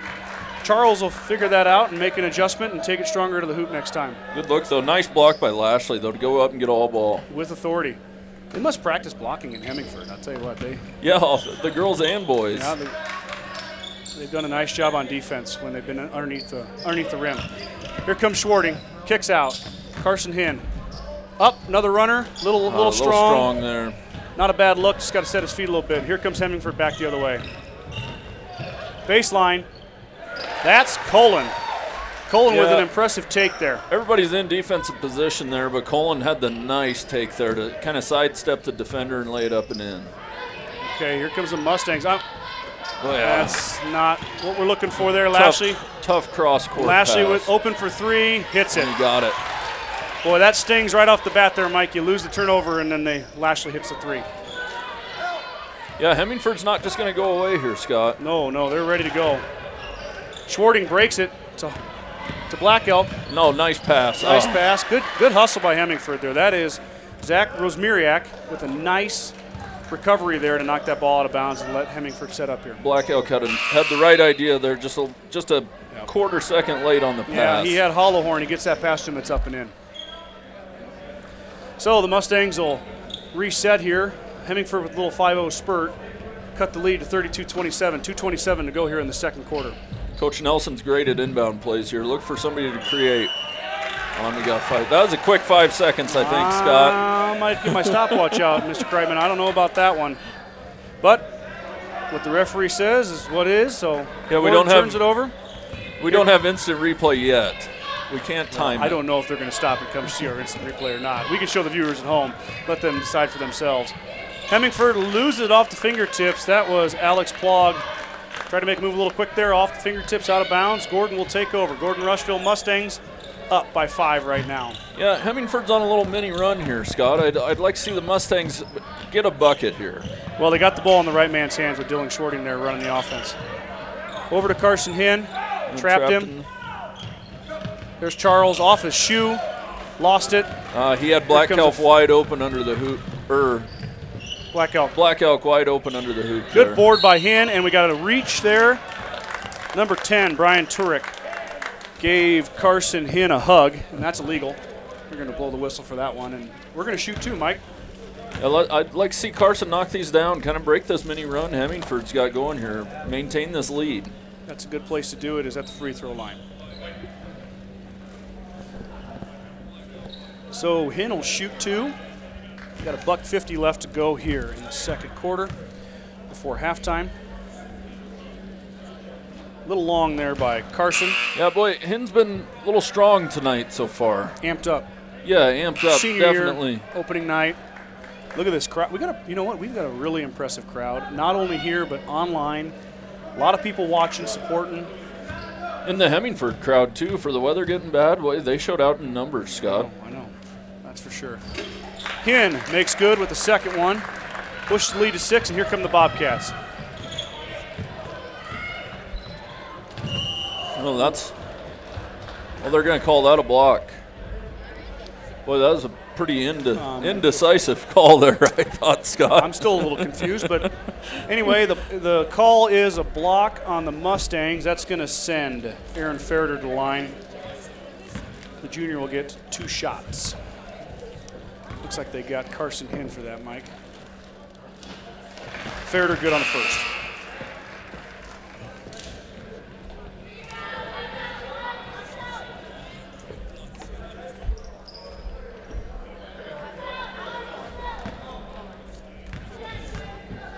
Now trying to cut the lead to 4 here. Yeah, it's getting a little closer. He's good. And he does. We got a sub here. After making his 2 free throw, Ferreters go out, Colin comes in. I can't even keep up with the subs for Hemmingford. I should just write down who the 2 line changes are. Oh, we got a sub for Gordon too, Scott. Oh, we did? There it is. Clay Shields. Cohen McKimmey. Nicely done. Clay Shields. Cohen McKimmey's in. Number 23. First time we've seen Cohen tonight. I think that's the first time Gordon's subbed, to be honest with you, Scott. Hollowhorn came in earlier, but yeah, they haven't subbed much. Compared to Hemmingford, just bringing 5 guys in off the bench every minute. Every 2 minutes, they make a switch. Clay. Yeah, he wishes he had that one back, Scott. Well, the beauty of it is he'll get another chance right here and extend that Gordon lead to 5. He can get it in there. Oh, well, bank's open, baby. It doesn't matter how it goes in, Clay, as long as it goes in. Free throw in the scorebook, my friend. No one's going to know you banked it. Hemingford running down the court. Man, this is fast-paced. They are moving quick. That is Rosmirak that missed it. Clay Shields gets it. Oh, he jumped on him there. There we go. We got a foul. There we go. Getting a little chippy out there, Scott. I'm getting a little into it. I know. I'm getting way into it. My apologies. It's been a good game here. I mean, we do work for the Sheridan County Journal-Star. We're trying to keep it unbiased, but that guy jumped on it. Yeah, and tough shot by Hemmingford there. I'd like to see him, instead of just throwing up a long 3, maybe a pass back, maybe in, maybe out, and then put up the 3. Sometimes I'm wondering with this Hemingford Bobcat team if they're playing hot potato down there. They don't seem to want to dribble, set things up. I mean, they really got a lot of weapons. They've showed some good athleticism. Maybe Coach Vogel can settle him down here as Clay Shields missed the first one, and he missed the second one. Hemingford will take over. I'd like to see Hemmingford use their size to their advantage, maybe try to work it inside, but the Mustangs have really taken that away tonight, the Scott. The 2-3 zone has been very effective so far. Ferreter inside. He's going to try and establish his presence. Kicks it out. That's Randolph with the air ball. Goes off of Rosmirak. Boy, I hope I'm saying that right. I'm doing my best. I apologize if you're in Hemmingford and I'm not pronouncing that right.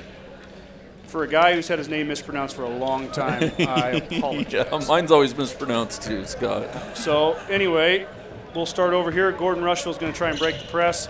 Minute left here before halftime. 5-point lead for the Mustangs.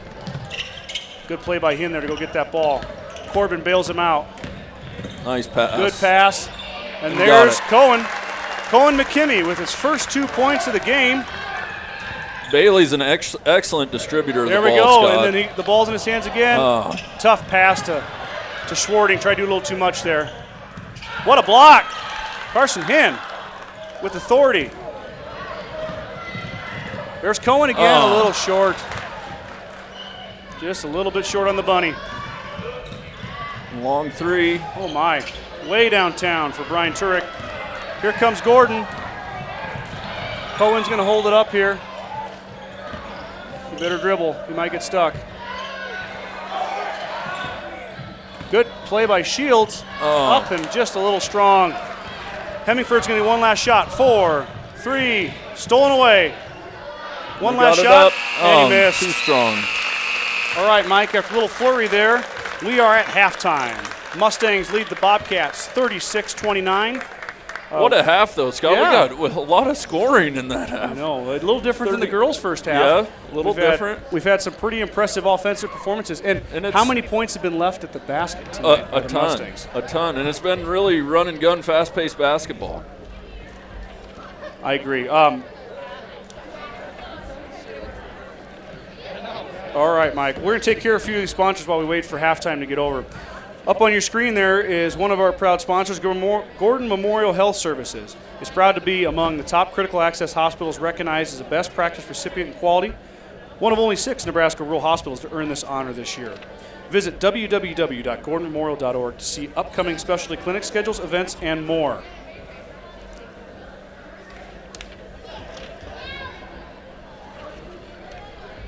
The Gordon Livestock Market would like to wish the Mustangs good luck this season. With weekly cattle sales on Tuesday and horse sales as advertised, Gordon Livestock has all your livestock needs covered. Call Dick or Linda Miner at 282-1171 to discuss options.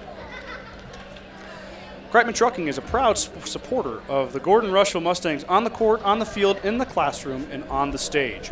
Like anything in life, hard work and dedication ends in success. Good luck tonight, Mustangs. Sides and Milburn Ford in Rushville is a proud supporter of the Gordon-Rushville Mustangs. Stop by and check out the selection of new and used vehicles, and don't forget about the service department for all of your mechanical needs. They are also a dealer for all makes and models of tires. Good luck, Mustangs. The Fuel Grill would like to wish the best of luck to all the student athletes playing basketball this winter. Whether it's before or after the game, Fuel Grill has all your needs covered for a night out from delicious options on the menu or your favorite cold beverage. Italian Inn in Gordon serves up delicious burgers and steaks, as well as great Italian food and much more. Open for lunch and dinner, the Italian Inn is located at 200 North Main Street in Gordon. Once again, thank you to all of our sponsors. We'll go through them again here. We got a few more timeouts and quarter breaks here to thank them. But as a guy that got to go out and meet a lot of them, thank you for your support. Thank you for supporting your hometown and your these student athletes who are out here practicing every day, doing schoolwork, homework, extra credit, traveling on buses, everything that goes into high school sports, and they appreciate your support, as do we. And nothing happens without these sponsors. There's no way we could ever do this without these great sponsors. So if you're in town, you're in Gordon, you're in Rushville, make sure when we're looking to spend our money, we keep it local, and we spend our money at these Gordon businesses and Rushville businesses. Okay, we're going to take a little break here, Mike. I got the commercials queued up here, the video commercials. We're going to play some video commercial entertainment for our viewers, and it looks like the clock's 7:30, so not too long. We'll be back. Don't miss us too much. Hayden's Home Furnishings is your hometown furniture and appliance store, featuring a great selection of furniture for every room in your home, including sofas and recliners by Catnapper, Sierra Sleep mattresses, adjustable bases, and much more. We also carry quality appliances and a huge selection of flooring from top brands like Cortec, Mohawk, and Carndine. We also offer free local delivery and great new no-interest financing options through Synchrony Bank. Come see what Hayden's Home Furnishings has to offer you. Stop in at 122 North Main Street in Gordon. Give us a call at 308-282-0464 or check us out online on Facebook.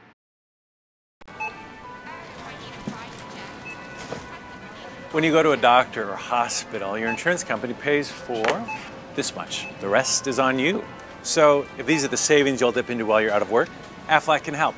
Helps to cover the stuff that isn't covered by your regular insurance, so your bills won't be totally bananas. Oh, that's what Aflac is. Apply during your company's annual open enrollment. Stock up on benefits, you're set for the year. Farmers Co-op is a local cooperative that invests its earnings locally to improve services our patrons need to run successful operations. New and improved grain handling facilities, up-to-date agronomy application, and feed delivery equipment are components that help Farmers Co-op's owners, its patrons, operate successful farms. For more information, visit Farmers Co-op's website at www.farmcoop.com. Farmers Co-op. Knowledge, commitment, success. There is a new world out there, revealing itself in unpredictable ways. A world that demands more from the land and those who grow, farm, and build on it. This new world calls for the ingenuity to get more out of it, while preserving as much as we can. After all, to stay ahead of tomorrow, we need to be equipped for it today.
We are back after halftime. Halftime score 36-29, Mustangs on top. You know, for adjustments for the Mustangs, I'm kind of looking maybe some crisper passes on the press, Scott. Yeah, they've had a few turnovers in the middle of the floor. Easy buckets, I feel like those are always adjustments, but for the most part, pretty solid game. I look for Hemingford to maybe back out of that press, maybe get more into a half-court offense. The press has actually hurt them. I agree, and I'm really surprised that they haven't made an adjustment there because Gordon has broken it a lot, and that's led to a lot of their fast break points. And we'll see, I guess, what Coach Vogel and Coach Nelson have done here at halftime adjustments as we get going. And with Hemingford's size, I feel like they could kind of overpower the Mustangs. Black Elk with a steal there already off the bat. Here goes Schwarting, up and good. Boy, Schwarting's a really smooth player, Scott. He don't miss those. He makes it look I'll tell you easy. that. It's impressive. Mustangs extend the lead to 9. That's long by Cullen. Carson stuck off a foot. Nice play by Carson there. He knocked it off the leg of the Hemingford player. Smart heads up. Senior basketball right there. They're going to need a lot of that out of him all year long. Hindle inbound here. Him and Bailey will try and break it. Nice pass by. Ferreter was waiting. He had Schwarting on the other side, but Black Elk was covered. What a nice pass by Faraday there. Called the foul on him. I think the foul was actually on Black Elk there, Scott, with the body. Yeah. I think Hen got mostly ball. It looked like a clean block when I was watching the ball, but you're right. There must have been a body there. So Cullen will go to the line for 2 here. The 6'1 senior for the Bobcats will miss the first one. Take another crack here. We were commenting at halftime there as we enjoyed our snack that was fast. It was really fast. Wow, was that a fast first half? These fans here in the gym and ones watching online got to watch a nice game there. What a fun game to watch though. It's been clean. There hasn't been really anything sloppy. Been some fouls, but that's what happens when teams play hard. Hemingford with the offensive rebound there, and they'll reset their offense here to try and get a couple more points after the missed free throw. Got a kick there. Luke Cullen missed both those free throws, so not a bad foul there. Prevented the easy layup, and they got nothing out of it. Mustangs up by 9. Hemingford needs to try and find some sort of momentum here with maybe a 3, easy bucket, something, Scott. Turnover and another. There's Specht again with the miss. Carson threw it away. Yeah, Coach Nelson really wasn't happy about that one. I think I heard his dad yelled him too. That ball's short there by Ferreter. He picks it up, gets his own board, kicks it out again. Brian Turek's going to give it a shot. When you give that team that many tries, they're going to make it. And there's the 3 Hemingford needed, Scott. I know, after a couple offensive boards and some Hollowhorn up. And he got. Oh man, what a good look by Charles Hollowhorn there. Pretty smooth with the right hand. Ferreter looks again. He's going to let it fly for Hemingford. Another offensive board, long rebound. Boy, Weiland from way downtown. Statistically, Scott, Hemingford is crashing the offensive board. They are. That time Hollowhorn was there. We got Schwarting coming in. Oh, what a nice move by Schwarting to go around that, avoid the charge. He got called for the charge earlier. He made the adjustment there. Bobcats bring it back down. Ferreter shoots again, not shy about it. Black Elk with the good board. Kicks it out to Schwarting, and they'll break the press. Here they go. Here comes Carson Hinn down in the corner to Bailey. Bailey with the pump, he'll take it in, up, just off the back iron. And Hollowhorn will come in a little hard and get the foul. Good look by Bailey there. He made a nice head fake and took it in, just couldn't finish. Great look there, Scott. Easy baskets around the basket is what you're going for. That's not a bad shot there by Bailey at all. Nope. Just a little off. Nope, like the aggressiveness. Hemingford will reset. They've really shot a lot of threes this half already. We got that off White. Hemingford will keep it on the juggle by Jack Payne. Hemingford to key it in. They run a stack set here, trying to get the ball inside to Ferreter. Hollowhorn did a nice job of cutting that off. Lashley pumps, spins, kicks. Cullen for 3 off the backboard, no good. Good hustle by him. Wow, what a good board. He's going to take it to the rack. Here he goes. Oh, and a nice move. Oh, couldn't quite finish, Scott. Luke Cullen did a nice job cutting him off. Back again here. We got We got travel on 21 there. We're going to get a travel. Jack Payne was a little out of control thanks to Corbin Bailey. Keeping him juggling that ball a little bit. Took a step. Mustang ball. Let's see if we can settle down here, Mike, and get a field goal. Yeah, I'd like to see Gordon come down and maybe set up an offense here. Hemingford's going to stay in this trap, though. Heads up play by the senior there.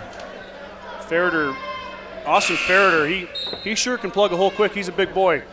He came in there and knocked out that lane for Carson came around the corner there and saw Ferreter and said, all I can do is throw it off this guy's leg. I don't think I'm getting through him. Smart play by the senior, though. Gordon keeps the ball. Gordon-Rushville. I'm working on that, Mike. I always think it's Gordon, but it's Gordon-Rushville. The Mustangs are working on their offense here. Into the corner. A little bit wild.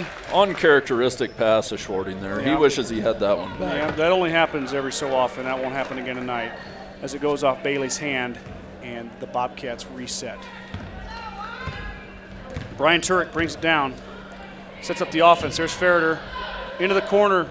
That's Alex Plog, who made one earlier. Missed that one on an air ball. Bad. Wait, Schwarting takes it up. Gets a lot of shots up, Scott. They sure do. They like to shoot the ball from three-point line. Thankfully for Gordon-Rushville, they haven't made very many. There's Schwarting for three. He's got one already. Make it got two. Another one. He doesn't miss the open ones. No, sir. What a good look. I believe that was Corbin Bailey or Carson. I didn't check which one, but what a great feed by his teammate. Ferreter from way downtown hits. Got it. He throws them up, and he hits a few. He's really been a kind of a feast or famine for them. Hollowhorn kicks it off his leg. Kicks it back out. There's Ferreter looking for another shot. He's going to drive. Tipped out. Weiland. Oh, Bailey with the steal. Mustangs bringing it back. There's Black Elk. Up. No good. Hollowhorn with the board. Schwarting wide open for three. And got it. Scott, I'm really impressed with the Mustang shot selection tonight. It's been great. Every shot they've taken has been a good shot, I feel like. Man, and Dylan Schwarting might need to grab that fire extinguisher in the corner. His pants are on fire right now, and Schwarting with a poke and a foul. Yeah, you reach in like that, Scott, you're going to get the foul call. And he got him with the body, too. It's not like he just hit the ball. I was going to say, if he just maybe touched a hand there, but he bumped with the body, and they're going to blow their whistle. Mustangs, 11-point lead over the Bobcats. Kind of another wild shot from the lefty there. That's Jack Payne. Bailey with the board. Gets a tip. Schwarting controls. Underneath the Black Elk. Easy one. He got that one, Mike. Well, I bet him and Coach Nelson working on that for him in the locker room there on that little buddy. No, I'm just kidding. He just finally got one to fall down. He's been working hard. Hollowhorn with a push. He got one to fall. He got one to fall, and now they're getting easier. Yes, sir, and that's good for the Mustangs.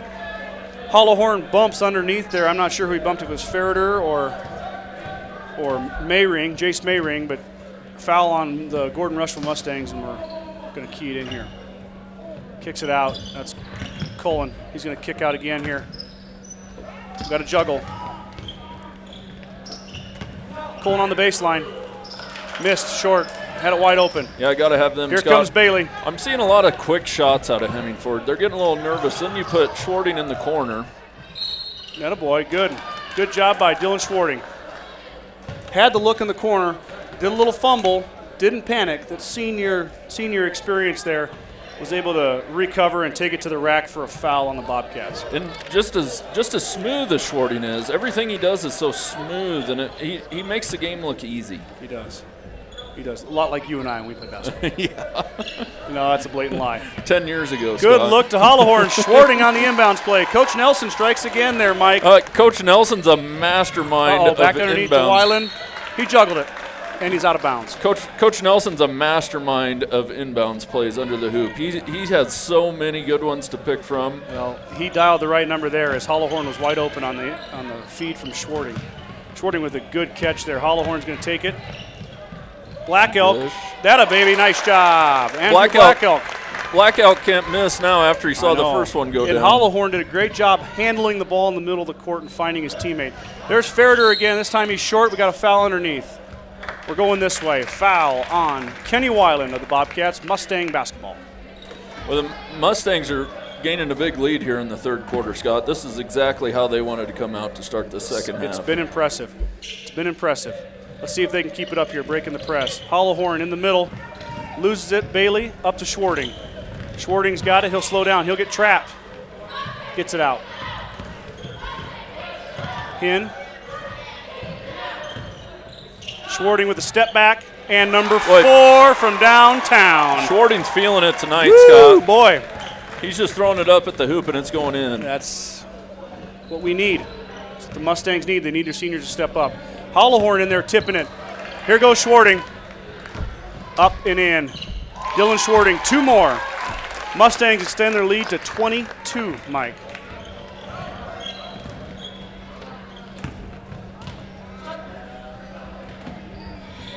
Another good board by Black Elk. End ahead. Kicks it up. Nice pass by Schwarting, Bailey. And Bailey lays it up.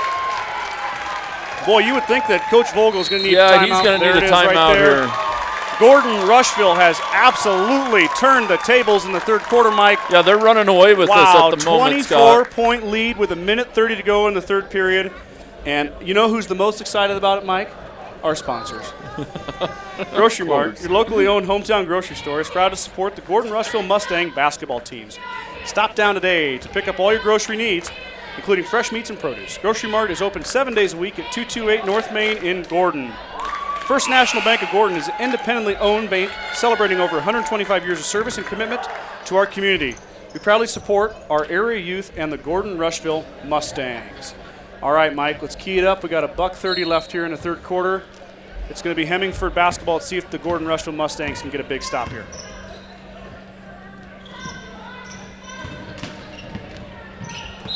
Looks like Coach Vogel ran a play there to get the ball into Ferreter, something we've been talking about earlier, to utilize their size and their physicality that have not been doing so far. Yeah, Scott, they just really haven't. There's been nothing worked inside for Hemingford, but give the Mustang defense a lot of credit for taking it all away, too, though.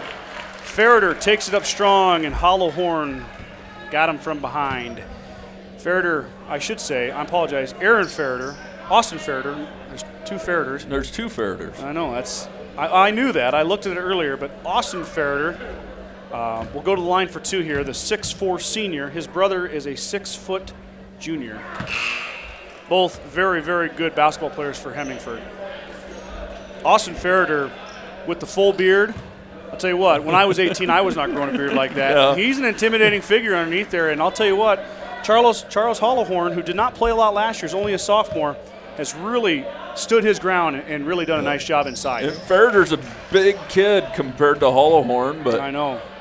I'd like to see Hemmingford use their muscle a little more. They might make a change here. Nice pass. Ooh, Andrew Black Elk off the fingertips from Corbin Bailey, and Hemmingford will get the ball back here with down 23. Still a lot of time here, Mike. Still got a lot of time, and Hemmingford can shoot the 3. A lot of time, but you don't want to take bad shots. You want good looks at the basket. They got to go in to get you back in the game. We got a loose ball there off the Luke Colin missed 3. It's off the Bobcats, and the Gordon-Rushville Mustangs will take over. 58 seconds left in the third quarter. We got a tipped pass there by Jace Mayring of the Bobcats. Yeah, I'd like to see Bailey come to the ball there instead of just standing, Scott. Yeah, Lucky that one wasn't intercepted by him. I agree. A little triangle action here to try and break the press. Lashley steps in. Got a fumble. Ball on the ground. Up. Dylan with the, my apologies, Dylan Schwarting with the rebound. Up to Andrew Black Elk. He's going to take it in. And he got stuffed by the backboard, unfortunately. Got a little too far underneath. Yeah, didn't quite know where he was at there. Scott went up to make the shot, and he was under the backboard. Cullen goes in strong. Foul, Carson Hinn. Luke Cullen going to the line to shoot 2. 2 or 3 years from now, Black Elk, or 2 or 3 games from now, I should say, Black Elk kick that back out, or maybe take a step and make that bucket. But I've been impressed by Andrew tonight. He, watching some games last year, he didn't play a lot of minutes. I mean, it was a really good senior-laden team last year, and as a junior, he bided his time. I'm assuming he's working hard in practice. I don't go to practice, but working hard in practice, Coach Nelson's rewarding him, and the hard work is paying off here with a really good night. I'm impressed with how good a shape the Mustang basketball team is. I'm pretty sure. Offensive putback there, Mike. Brian Turek gets the board on the miss, puts it in, and has a chance at a three-point play. I've hardly seen Schwarting or Black Elk or Bailey come out of the game so far, Scott. I mean, a little, but these guys played a lot of minutes here tonight. They've been out, Mike. I don't know if they've been out at all.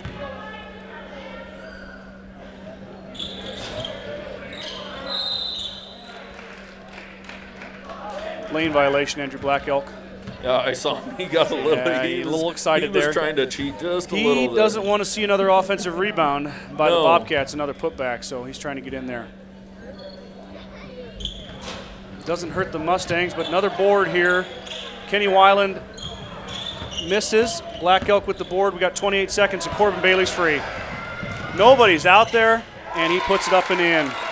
Mustangs cross the 60-point threshold, 61-39. Gordon-Rushville with the lead. Well, we got a foul there. I don't know. It kind of looked like one extra step to me, Scott. It sure did. Brian Turek draws the foul, and we have the opposite of the first half. Gordon-Rushville with 8 fouls and Hemmingford with 2. I believe it was a 10-1 discrepancy. I think it was, Scott. And that is Brian Turek hitting the front half of his 1-and-1 to cut the lead down to 21. 61-40, 17 to go, third quarter. And he misses, in and out. Schwarting's got 15 seconds. Here we go. Looking for that one last shot. Corbin's not going to rush it. He's got 8. Carson's going to take it in. Schwarting's going to shoot the 3 from way downtown. And he got it. Wow. Big shot at the end of the third quarter. At the buzzer. Holy moly. That was 4 threes for him in that quarter. He's been instrumental. And a couple in the second half. I don't think he's missed from 3-point yet, Scott. I don't know if he has either. What a player. Good job by Dylan. Good on him. He's leading this team just like a senior's supposed to. Family owned since 1932. Strong Insurance is your independent insurance company offering most forms of insurance. As an independent agent, we review many quotes and offer our clients the best policy options available. We don't work for any one insurance company. We work for you. Stop in today at 224 North Main in Gordon. Cheer on the Mustangs this season with a smile that looks good and feels great by taking a trip to see Dr. Robert Ferguson and his exceptional staff at Gordon Dental for a pain-free, patient-oriented dental experience. The certified public accounting firm of Gardner, Lotzenheiser, Ryan, P.C. Wish good luck to the Mustangs. Visit with CPAs Sarah Rick Garner, Mike Coombs, or any of the professional staff at 216 South Main in Gordon, or call 282-0842 for all your tax, payroll, and accounting needs. Stop in at True Value of Gordon to save big on all your needs for the winter season. Christmas lights, ornaments, wreaths, snowblowers, and heating essentials are all in stock for your shopping convenience. See Buck and the gang at 217 North Main Street in Gordon, open Monday through Saturday, 7:30 a.m. to 6 p.m. Here we go, Mike. Starting the fourth quarter, Mustangs up big, 24-point lead. If Hemmingford's hoping to get back in this game, we need a couple quick buckets out of Hemmingford. I agree. Otherwise, I see the Mustangs kind of running away with this one. Well, Hemmingford's been kind of playing that feast or famine game with the 3-point shots, and unfortunately, it's been biting them in the tail when Gordon's got some good looks on easy buckets on fast breaks. Mustangs are setting their offense up here. Cross-court pass to the hot hand, Dylan Schwarting. Takes it up and in, muscles his way. Pass.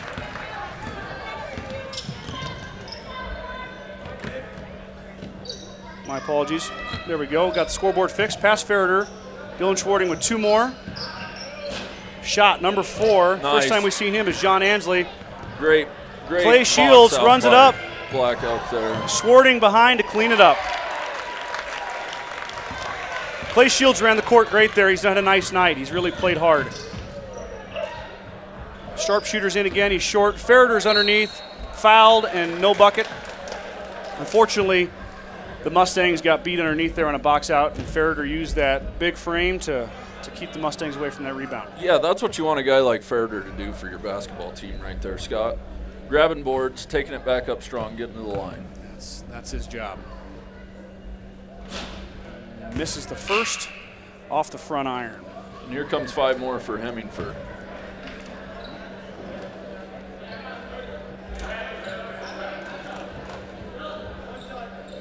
They haven't quite found that right combination tonight. The Mustangs have been too much The speed, the defense, the shooting, it's been a little too much tonight. And Clay Shields with a nice board there. I feel like the Mustangs have found a rhythm tonight, Scott. They've really gotten in a good rhythm with these 3 seniors they got. I agree.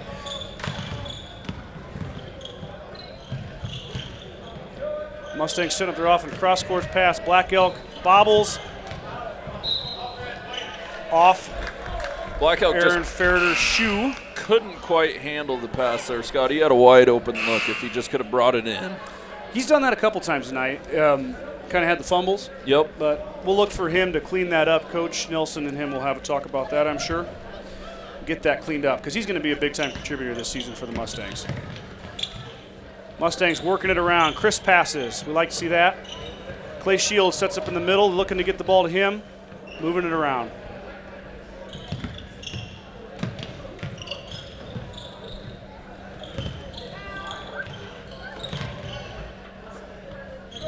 The Mustangs holding a little bit here, Mike. Yeah, it looks to me like they're playing a little keep away here, Scott. Schwarting with the 3, kind of rushed it, and that's his first miss. Yeah, Weiland with the rebound. He wishes he could have that one back, Scott. Pass back out probably would have been better than that shot there. There is Aaron Ferreter, 4-3. Hemingford's going to need some of that here to make a comeback. Dylan smartly backs it out. They leave it wide open. Yep. Whoa, baby. And he'll take the easy bucket. No more stalling when they're that easy, Scott. Lulls him to sleep there, Mike. He a little wild and said, that's the old senior move there. Ferreter up top, juggles, collects, finds Weiland on the top of the key. That's on the line there. Long. Nice backside board by him. That's a tough board. Look at him weave the defense there. Kicks it off to his senior partner, Corbin Bailey, and Mustangs get going. Nice pass. Black Elk, a little long. Boy, I'd like to see him take a dribble there and go to the hoop, Scott. He had all the room in the world he could have. He just kind of settled for the jumper. He will make that, but Ferreter again, this time he's way off on that one. It kicks out to Bailey. Bailey doesn't have numbers. He's going to try anyway. Nice move, Corbin Bailey. Nice jab step there by Bailey to get the defender off balance and lay it up and in for 2. Hemingford right back. That is Alex Pogg. I believe that's his second 3 of the night. And just like that, they sure strike fast. You know that? Yeah, and Hemingford's not going away, Scott. Couple more 3s, and this game's back within 10, 12 points. Not when you got Dylan Schwarting on the other side. He's been a machine tonight.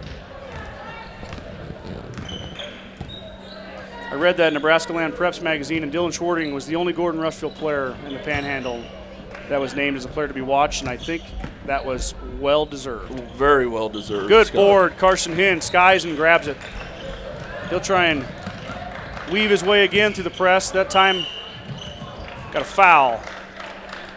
I think they're going to get Schwarting there. Dylan Schwarting with the foul, and that means Hemingford is going to the line. It's been a great half. Oh my! Been a great game, Scott. Great game. You're right. It was really close. I think Gordon was sitting 6 or 7 up on Hemingford, and they've really, really imposed their will this second half. And it's no knock against Hemingford. Gordon has made shots. They really have shot, like you said, as that's Brian Turek with the free throw. You talked about it. Quality shots. Quality shot attempts equals points. And Schwarting with the big shots when they're needing a shot. Yeah. When they're needing a 3, Schwarting gets an open look, he knocks it down. That young man has been lights out tonight. And I don't know if he can keep up this pace. If he does, he might set some records. But and then you got Black Elk getting easy buckets under the hoop. And we're finding open guys. And it's been a pretty solid opening game for the Mustangs. You got your grinders in Corbin Bailey and Carson Hinn doing all the work, and Schwarting getting all the glory, but they've been working just as hard. There he is again, and one. Dylan Schwarting extends the lead to, is it 30? 28. With a chance to make it 29. Yes, sir. Well, evidently, the scoreboard thinks it's 76-3 now. Need to get that fixed here. I've ran that scoreboard before, Scott. It isn't near as easy as it looks. Oh, I know. I'm not knocking it. I'm having a tough enough time doing my own scoreboard. Bobcats bring the ball down. There's Lashley. He's been really quiet tonight. Ferreter off the hand on the line. Gordon-Rushville basketball.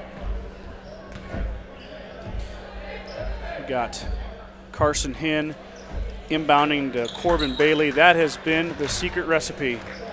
And I'll tell you what, Bailey, Hinn, and Schwarting have not come off the court. Oh, a little too tall there. Cohen just missed it. Bailey could have just put a little less air on that pass. It'd been an easy bucket for Cohen. Yeah, McKimmey would have had his third and fourth points of the game. Lashley head fakes. Ooh, Corbin Bailey takes one to the noggin. Nose right in the nose. He looks all right. Looks good. Tough kids. Well, everybody says basketball isn't a contact sport, but it's been physical, boys and girls tonight. It has. Does Corbin have a bloody nose? Corbin has a bloody nose. We're going to take a little brief timeout here. The Gordon Livestock Market would like to wish the Mustangs good luck this season. With weekly cattle sales on Tuesday and horse sales as advertised, Gordon Livestock has all your livestock needs covered. Call Dick or Linda Minor at 282-1171 to discuss the options. So it looks like Corbin had his first sub. It took a bloody nose to get Corbin out of the game, but he's out, taking a breather. Yeah, and as Hemmingford restarts. And if there wasn't a blood rule, Scott, I bet Corbin wouldn't have been coming out of this game. Yeah, I agree. It's that kid's tough as nails, tough to get him out of the game. Schwarting will bring it up. Hemingford has kind of abandoned the press, and Carson Hinn will set it up. Snazzy dribbling, gets past Ferreter. Inside look to Cohen. McKimmey, tipped away by the Bobcats, stays here with the Gordon-Rushville Mustangs. Yeah, a little too much dribbling there by Hinn. I'd like to see him make a crisp pass to somebody, find a cutter. Hollowhorn gets the inbound. Black Elk had to try taking away. Charles Hollowhorn for three. Got it. How about that, young man? Good for him. How about Hollowhorn getting one in? Big one to shot. fall. Big shot by Charles Hollowhorn. Ferreter shoots it again, off right, and off a Mustang, or not a Mustang, off a Bobcat head, I believe, and it's going to go the other way to the Mustangs.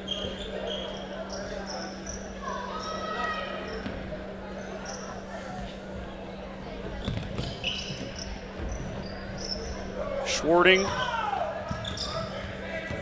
to Hinn. Hinn's going to run the court. Long, just a little long to Schwarting. Ooh, almost travel there, held his pivot foot. Ferreter brings it up. That's Luke Cullen, misses. Ferreter kicks it out. Carson Hinn grabs control.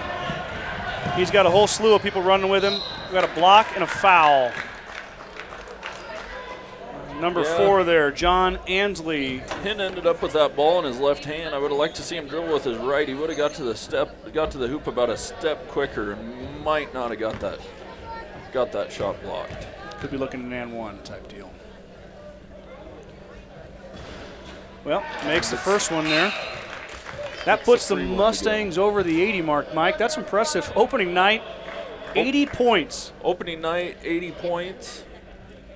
High school basketball in western Nebraska. And this is breaking news, Mike. Breaking news. Dylan Schwarting is going to sit down. Very breaking news. Yeah, First guys, time all game. He looks tired. He's made me tired. Hemingford grabs the rebound on the miss by Hinn. Look to set up their offense here and get some quick points to cut this lead down. And they're going to have to do it here quick here, Scott. And lastly, with the miss, there's a good rebound by Cohen McKimmey. Out to his teammate Hinn. Hinn's going to take it up nice and easy. Corbin Bailey from the top of the key there. Yeah, it looks like the Mustangs are going to start stalling out just a tad here, Scott, with a big lead. That was 24 Brock Meeks, and I hate to say the first time I say his name, it was on a turnover. He made a bad pass there across court. Hemingford grabs it, takes it in, and that was Luke Cullen. There's a young kid getting some playing time, though, varsity basketball. Yep, he's getting a little taste of it. Ooh, Lashley with a good defensive play there, selling out. Down 30. There's Cullen with the 3. Off left, rebound, Hemmingford. Another 3 coming up here. That's Mayring. Lashley grabs nice it, board. and a foul. Carson Hinton got beat there a little bit, and instead of giving him these bucket, he took a foul. Yep. Carson didn't have bad position, but it looked like 22 kind of worked his way around Carson there to grab that board. Yep, that's Casey Lashley. Good basketball player there. 6-foot senior from Hemmingford. He's going to have a nice year for them this year. Lashley is short on his first attempt. I couldn't be more impressed with the Mustangs tonight, though, Scott. I agree, Mike. I agree. You know, with this much turnover, with so many seniors leading. By the way, big shout out to the senior. I know a lot of those seniors from last year are supporting this team. Yep. A lot of them were my regulators this summer. Big shout out for you guys supporting and watching. You never know what you're going to get when you get rid of that many seniors. And an athletic bunch of seniors, too. Very athletic. Probably could be some of the top teams that Gordon-Rushville has had in a while, and they did a nice job. The results showed it, and it's exciting to see these guys play so well. As I go off on a tangent, and basketball's happening here. Hemingford grabs it. Lashley with the shot, hits. Lashley's got a nice-looking shot, Scott. He does. It's too bad they couldn't find him some more open looks tonight. I agree. He led Hemmingford in scoring last year. Casey, I'm sorry. Casey, not Caleb. We got a foul here.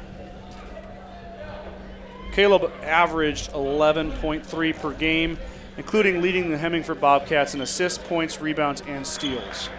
He's kind of the do-it-all guy for the Bobcats. And you know what? He hasn't done much tonight. Gordon-Rushville has done a nice job of keeping him under control. Young guys getting in there. Now we got number 35 out there. We got a double dribble. That's Nate Pomales, the 6-foot junior. Mike, you take a look at that bench over there. You look at your workhorses who worked their butt off tonight and has secured this victory for the Gordon-Rushville Mustangs. And a well-deserved time to sit on the bench and watch a little basketball is Hemingford misses a 3. There's Weiland for 3. He's long, goes off of Pomales' hands. It's going to stay here. Bobcat basketball, 34 seconds to go. But what a game by those starters, Scott, and they played the whole game. I know I would love to look at Schwarting and Bailey's and Hinn's minutes tonight. I mean, I can't remember them coming out. Well, here we are, 30 seconds left in the game. Corbin had to go get a bloody nose, so he's out. But athletic play there by 24, just couldn't quite come up with it. That's Brock Meeks, and Lashley misses the 3. He's going to kick it. Pomales grabs it. Up to Meeks. Like to see Meeks get a little more aggressive out there. Yeah, he's a young guy working in probably his first varsity action here. He's getting a feel for it. But Coach Nelson's got to build that program. Got to get these kids some minutes. That's John Ansley up and off the iron. Didn't quite get it. Kind of a scuffle there for it. We got 7 seconds to go, Mike. Colin with the 3 misses, and that's going to about do it. So the Gordon-Rushville Mustangs are going to pick up the first win of the year tonight over the Hemingford Bobcats, 80-53. Overall, a very impressive win. What a confidence booster for the Mustangs, Scott. Come out here and score 80 points in the first game and beat a good Hemingford team handily. I agree. Hemingford's going to win some games this year, and looking at the Mustangs, sure looks like they're going to win some games this year. Well, and this is a conference game, Scott, so we're already 1-0 in Western Trails Conference. Big win. Mike, before we go, we're probably losing viewers here as the game's over. I want to just once again thank our sponsors in Rushville, thank our sponsors in Gordon. I'm going to do a quick read down here. Sides and Milburn, Ford in Rushville, Kreitman Trucking, Fuel Grill, Italian Inn in Gordon, Gordon Memorial Health Services and Gordon Memorial Hospital, Hin's Home Furnishing, Strong Insurance, Grocery Mart, First National Bank of Gordon, Gordon Dental, Gardner, Lautzenheiser, and Ryan, PC, True Value, and the Gordon Livestock Market, and also our partner sponsors who ran the video ads, Modern Farm Equipment, Gordon Memorial Health Services again, Farmers Co-op, Hin's Home Furnishing, and of course, the Sheridan County Journal-Star, which gives us the opportunity to do this broadcast I can't believe how fast that game went. Yeah. It's over. We're done. We're done. It's over. What a fun time, though. Yeah. And I hope all the viewers, everybody watching, is happy with it. I know Scott and I sure enjoyed doing it. Absolutely. As all the kids' crayons are spilling out there. We had a crayon spill. I'm glad we got the headsets. We don't have to pick them up. And big thanks to our sponsors. What a neat deal for us to be able to do.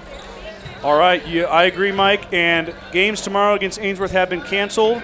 We will be back on the broadcast Tuesday night. It's going to be Crawford coming to town. Of course, same thing, JV, girls and boys, and then we'll pick up for the varsity girls and then the boys game to follow. So if you made it out or if you're on watching tonight, really appreciate it. Appreciate you tuning in, and we'll see you down the line, hopefully Tuesday evening. Thanks a lot.